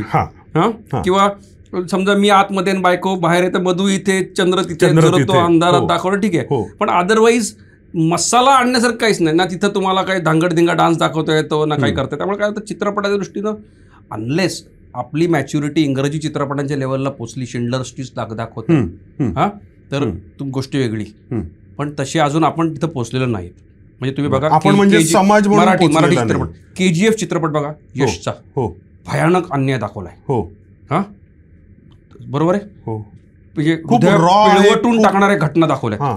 ओके, अशा प्रकारचे चित्रपटातले प्रयोग करण्याची कदाचित उंची मराठी दिग्दर्शकांना गाठता आली नसावी असं मला वाटतं. कदाचित माझं नॉलेज कमी आहे, पण मी जेवढे चित्रपट पाहतो त्यामध्ये असे हटके प्रयोग जेवढे दक्षिणातले चित्रपट करू शकतात तेवढं आपण तिथं पोहोचलो नाही. म्हणजे कदाचित बॉलिवूडमुळे आपल्याला झाकळून टाकलं असल्यामुळं हा परिणाम असावा. राहता राहिलं मग सेम प्रॉब्लेम ह्याचा पण आहे, सिरीजचा, मालिकांचा. आता आमच्या आईने गेल्या 30-40 वर्षात जेवढ्या मालिका बघितल्या सगळ्या झाडून सासू सुनांच्या रडारडीच्या आहेत. त्यामुळे काय होतं, कुटुंब कलह, कुटुंबातले अंतर्गत संघर्ष आणि त्यात होणारे प्रेम प्रकरण पण हेवे दावे पण एवढ्यावरच आमच्या सिरीज चालतात आणि त्याच्यावर आजही हिंदी मराठी सिरीज आणि आपण ते त्याच्यावरती आपण समाधानी आहोत. आता राहता राहिला तिसरा प्रकार, तो आहे वेब सिरीजचा. मला असं वाटतं की जसं ब्लॅक वॉरंट का आली वेब सिरीज, किंवा तुम्ही मध्यंतरी स्कूप नावाची एक वेब सिरीज बघितली असेल, ती पण एका पत्रकाराची लिहिलेलं पुस्तक, माय डेज इन भायखळा नावाचं एक पुस्तक होतं त्यांचं, त्यांनी लिहिलं पुस्तक. हे का आलं, कारण वेब सिरीज आल्यापासून आम्ही त्या साच्यातून बाहेर पडलो की मला एक हिरोईन पाहिजे, मला एक मसाला सॉन्ग पाहिजे, की मला एक म्हणजे we are getting closer to reality than fiction. Okay, तिथं झाल्यामुळं.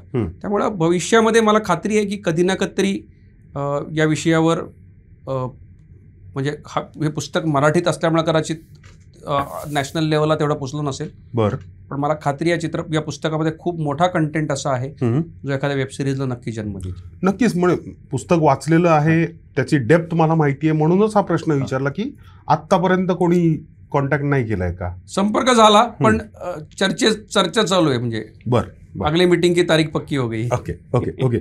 तुम्ही स्वतः पेशाने वकील आहात, बरोबर आहे, आणि आत्ताच आपण उल्लेख केला ब्लॅक वॉरंट या शब्दाचा. खूप टेक्निकल आहे आणि नॉर्मली हा शब्द ऐकला जात नाही, वाचला जात नाही. काय ह्याचा अर्थ आहे? हे बघा, एखाद्याला फाशीची शिक्षा लागली की समजा तो ट्रायल कोर्ट म्हणजे सेशन कोर्टात फाशीची शिक्षा लागली, तिथून तो वरती हायकोर्टात त्यांनी अपील केलं, हायकोर्टातून तो सुप्रीम कोर्टात गेला, सुप्रीम कोर्टातही अपील फेटाळल्यानंतर काय शेवटी उरतं, राष्ट्रपतींचा दयेचा अर्ज. तो दयेचा अर्ज फेटाळल्यानंतर शेवटी ती केस पुन्हा ट्रायल कोर्टाकडे परत आली, कारण शेवटी ट्रायल कोर्टाने शिक्षा सुनावली. जेव्हा त्या शिक्षेची अंमलबजावणी करण्यासाठी ट्रायल कोर्टाकडनं जे अखेरचं वॉरंट निघतं की 7 दिवसाच्या आत आजपासून याला मरेपर्यंत फाशी देण्यात यावं, आता ही ऑर्डर कधीही बदलली जाऊ शकत नाही, थांबवली जाऊ शकत नाही. म्हणजे ते आपण पिक्चर मध्ये बघतो ते निप तोडतात वगैरे, ते निकाल देते. म्हणजे मी असं ऐकलंय, मी प्रत्यक्ष बघितलं नाही, पण कदाचित जजला हे दाखवायचं असेल की मला ही दुःख झालं की एक माणसाचा जीव जाणार आहे, म्हणजे कायद्याप्रमाणे मला याला फाशी देणं भाग आहे, बरोबर, पण मी खुश नाही. हे सिम्बॉलिक जेस्चर म्हणून नीफ तोडली जाते. आता कोण आता बहुतेक सगळे बॉलपेन वापरतात, त्यामुळे नीफ तोडण्याचा विषय. पण जेव्हा ते वॉरंट निघतं की बाबा आता राष्ट्रपती दयेचा अर्धच फेटाळलाय, आता लय बिल झालं सामान्य माणसाच्या भाषेमध्ये, त्यामुळे आता ही ऑर्डर 7 दिवसाच्या आत पूर्ण ब्लॅकआउट होणार आहे त्याच्या आयुष्याचा. त्याला म्हणून त्याला हा कायदेशीर शब्द नाही आहे ब्लॅक वॉरंट, कोणी म्हणत नाही, पण जे फायनल वॉरंट आहे टू जे त्याला फाशी देण्याचा हा direction given to the superintendent of the jail, जे कोणाला दिलं जात असेल ते त्याचा अर्थ म्हणजे त्यातून हा शब्द रूढ झाला की ब्लॅक वॉरंट म्हणून. आणि त्यामुळे जे पुस्तक आहे तुम्ही जर बघितलं असेल त्या ब्लॅक वॉरंट पुस्तकामध्ये अनेक स्टोरी आहेत. म्हणजे रंगा बिल्लाची स्टोरी आहे की रंगा बिल्लाला जेव्हा फाशी झाली आणि ती फाशी इम्प्लिमेंट करण्याच्या आधी त्याच्या आयुष्यात काय घडलं. म्हणजे असं सांगितलं जातं की रंगा आणि बिल्ला सगळ्यात शेवटी एकमेकाशीच भांडायचे. आणि रंगा तो बिल्ला म्हणायचा मी रंगामुळेच फसलो, रंगा म्हणायचा आपलं माझं काय संबंध नाही, सगळं करायचा. म्हणजे जाईपर्यंत ते एकमेकाचं. आणि असं होतं की आतमध्ये जाईपर्यंत हे सगळे लोक सह आरोपी खुश असतात. बरं, त्यात मला आणखी एक शब्द आठवला, सह आरोपींना जेलमध्ये नंबरकारी म्हणतात. हा, मी पण ऐकलंय. तर म्हणजे हे रंगा आणि बिल्ला एकमेकाची नंबरकारी. तर हे त्याच्यामध्ये पण वादावादी होतात. मग ते ब्लॅक वॉरंट पुस्तकामध्ये या अशा अनेक कहाण्या आहेत की ज्या फाशी दिलेल्या कैद्यांच्या आहेत आणि विशेषतः त्या कालखंडातल्या आहे की जेव्हा ही ऑर्डर इश्यू झाली होती आणि त्याला कल्पना होती की आता आपल्यामध्ये आणि मृत्यूमध्ये फक्त 7 दिवसाचं अंतर आहे. सो टेक्निकली ब्लॅक वॉरंट असं काही नाहीये, पण त्याला बोली भाषेतला शब्द आहे आणि प्रचलित शब्द जो खूप पॉप्युलर आहे. ओके. किती पुस्तकं विकली गेली आतापर्यंत? माझी आता 3री आवृत्ती तर बाजारात ऑलरेडी आहे आणि माझ्या मते आता तीही संपायच्या मार्गावर आहे. आणि चांगला प्रतिसाद आहे महाराष्ट्रात सर्वच ठिकाणी. म्हणजे अनेक मोठ्या याच्यावर उपलब्ध आहे ते प्रकाशकांकडे, डिस्ट्रीब्युटर्सकडे, आणि ऑनलाईनही त्याचा चांगला खप आहे. भारतामध्येच्या बाहेरही चांगले हे आहे. किंबहुना मी अमेरिकेमध्ये अनेक मराठी मंडळांसाठी 8-10 कॉप्या पाठवल्या, स्वतःहून पाठवल्या. कारण पुस्तक विकणं हेतू नाही ना, शेवटी आपण एवढं सगळं लिहितो, बरोबर, तर रॉयल्टी कोणाला कमवायची इथं. त्यामुळे महत्वाचा हेतू असा आहे आपला आनंद कुठला, तर आपण काहीतरी लिहितो ते लोकांनी वाचावं. बरोबर. त्यामुळे ते, आणि अमेरिकेत काय होतं माहिती का, मराठी लोकांना क्रेविंग असतो, त्यांना मिळत नाही. चांगली पुस्तकं मिळाली तर खुश होतात, एकमेकात वाटून एकमेकावर शेअर करतात पुस्तकात, म्हणून मी त्यांना तिकडे पाठवलं. बरं. तुरुंगात राहायला पैसे लागतात का? आजच्या घडीला येरवडा जेलचं उदाहरण जर घेतलं, अशा 6,800 कैद्यांपैकी जेमतेम 700-800 कैद्यांना कॅन्टीनचं सामान परवडतं. जगातली सगळ्यात कॉस्टलीस्ट मी म्हणतो की आजच्या घडीला Nariman point per square foot rate जास्त आहे का जेलमध्ये, तर मी म्हणेन जेलमध्ये. दारूमध्ये 2 प्रकारचे लोक असतात, की एक पिणारे आणि दुसरे म्हणजे चालणारे. म्हणजे तुम्ही दारू पिता का नाही पित, पण तुम्हाला दारू चालते का चालते. पण दरवर्षी महाराष्ट्राच्या जेलमध्ये 10 कोटी रुपयाचे तंबाखूचे पदार्थ विकले जातात. मी एकाही कैद्याचं नाव खरं लिहिलं नाही. ही घटना कुठं घडली, काय घडली, कसं घडली याच्याबद्दल मी कधीच कोणाला, कारण मला कोणाला अडचणी आणायचं नाही. आणि विशेषतः माझ्या कैदी मित्रांना. कैदी मित्र? हा, म्हणजे कारण ते माझे मित्र होते ना, त्यांनी मला 14 महिने सांभाळलंय. एकाच काळामध्ये मी आणि अरविंद केजरीवाल एकाच काळात जेलमध्ये होतो. तिथे एक फॉर्म होता तिहार जेलमध्ये की तुम्हाला कुठल्या व्यक्तीला तुमची मुलाखत घेतायला अशी नावं लिहून द्या. 5 लोकांची नाव देता येत होती. आम आदमी पार्टीचा खासदार PA आणि तिसरा जो व्यक्ती होता हे त्यांचे रक्ताचे नातेवाईक नव्हते. तिहार जेल ऑफिशियली अलाउड करतं, येरवडा जेलमध्ये नाही. 1 वर्ष जर ओपन जेलमध्ये काढलं तर त्यांनी 2 वर्ष 1 महिना काढला समजलं. पोलीस काय करतात, चोरीतला एक आरोपी पकडला तर काय होतं, जुन्या केसेस अनेक राहिलेले असतात, ते जुन्या चोऱ्या पण यांनीच केलं म्हणून ठोकून देतात. एखादा माणूस तुरुंगात गेला तर त्याचा जामीन करायला त्याचे आई वडील कोर्टाच्या खेट्या मारत राहतात. पोरगा आतमध्ये जेलमध्ये मित्र करत बोंबलत फिरतात. हिंदू मुस्लिम रायट झाल्या तर अपोजिट टोळ्या पण एकत्र येतात. येरवडा जेलमध्ये ब्रिटिशांनी 1874 साली बांधलेल्या इमारती आणि नंतरच्या काळात महाराष्ट्राच्या शासनाने बांधलेल्या काही इमारती, यामध्ये जर दर्जाची स्थापत्यशास्त्राची तुलना केली तर सध्याची ज्या बराकी बांधल्या त्या अत्यंत सुमार दर्जाच्या.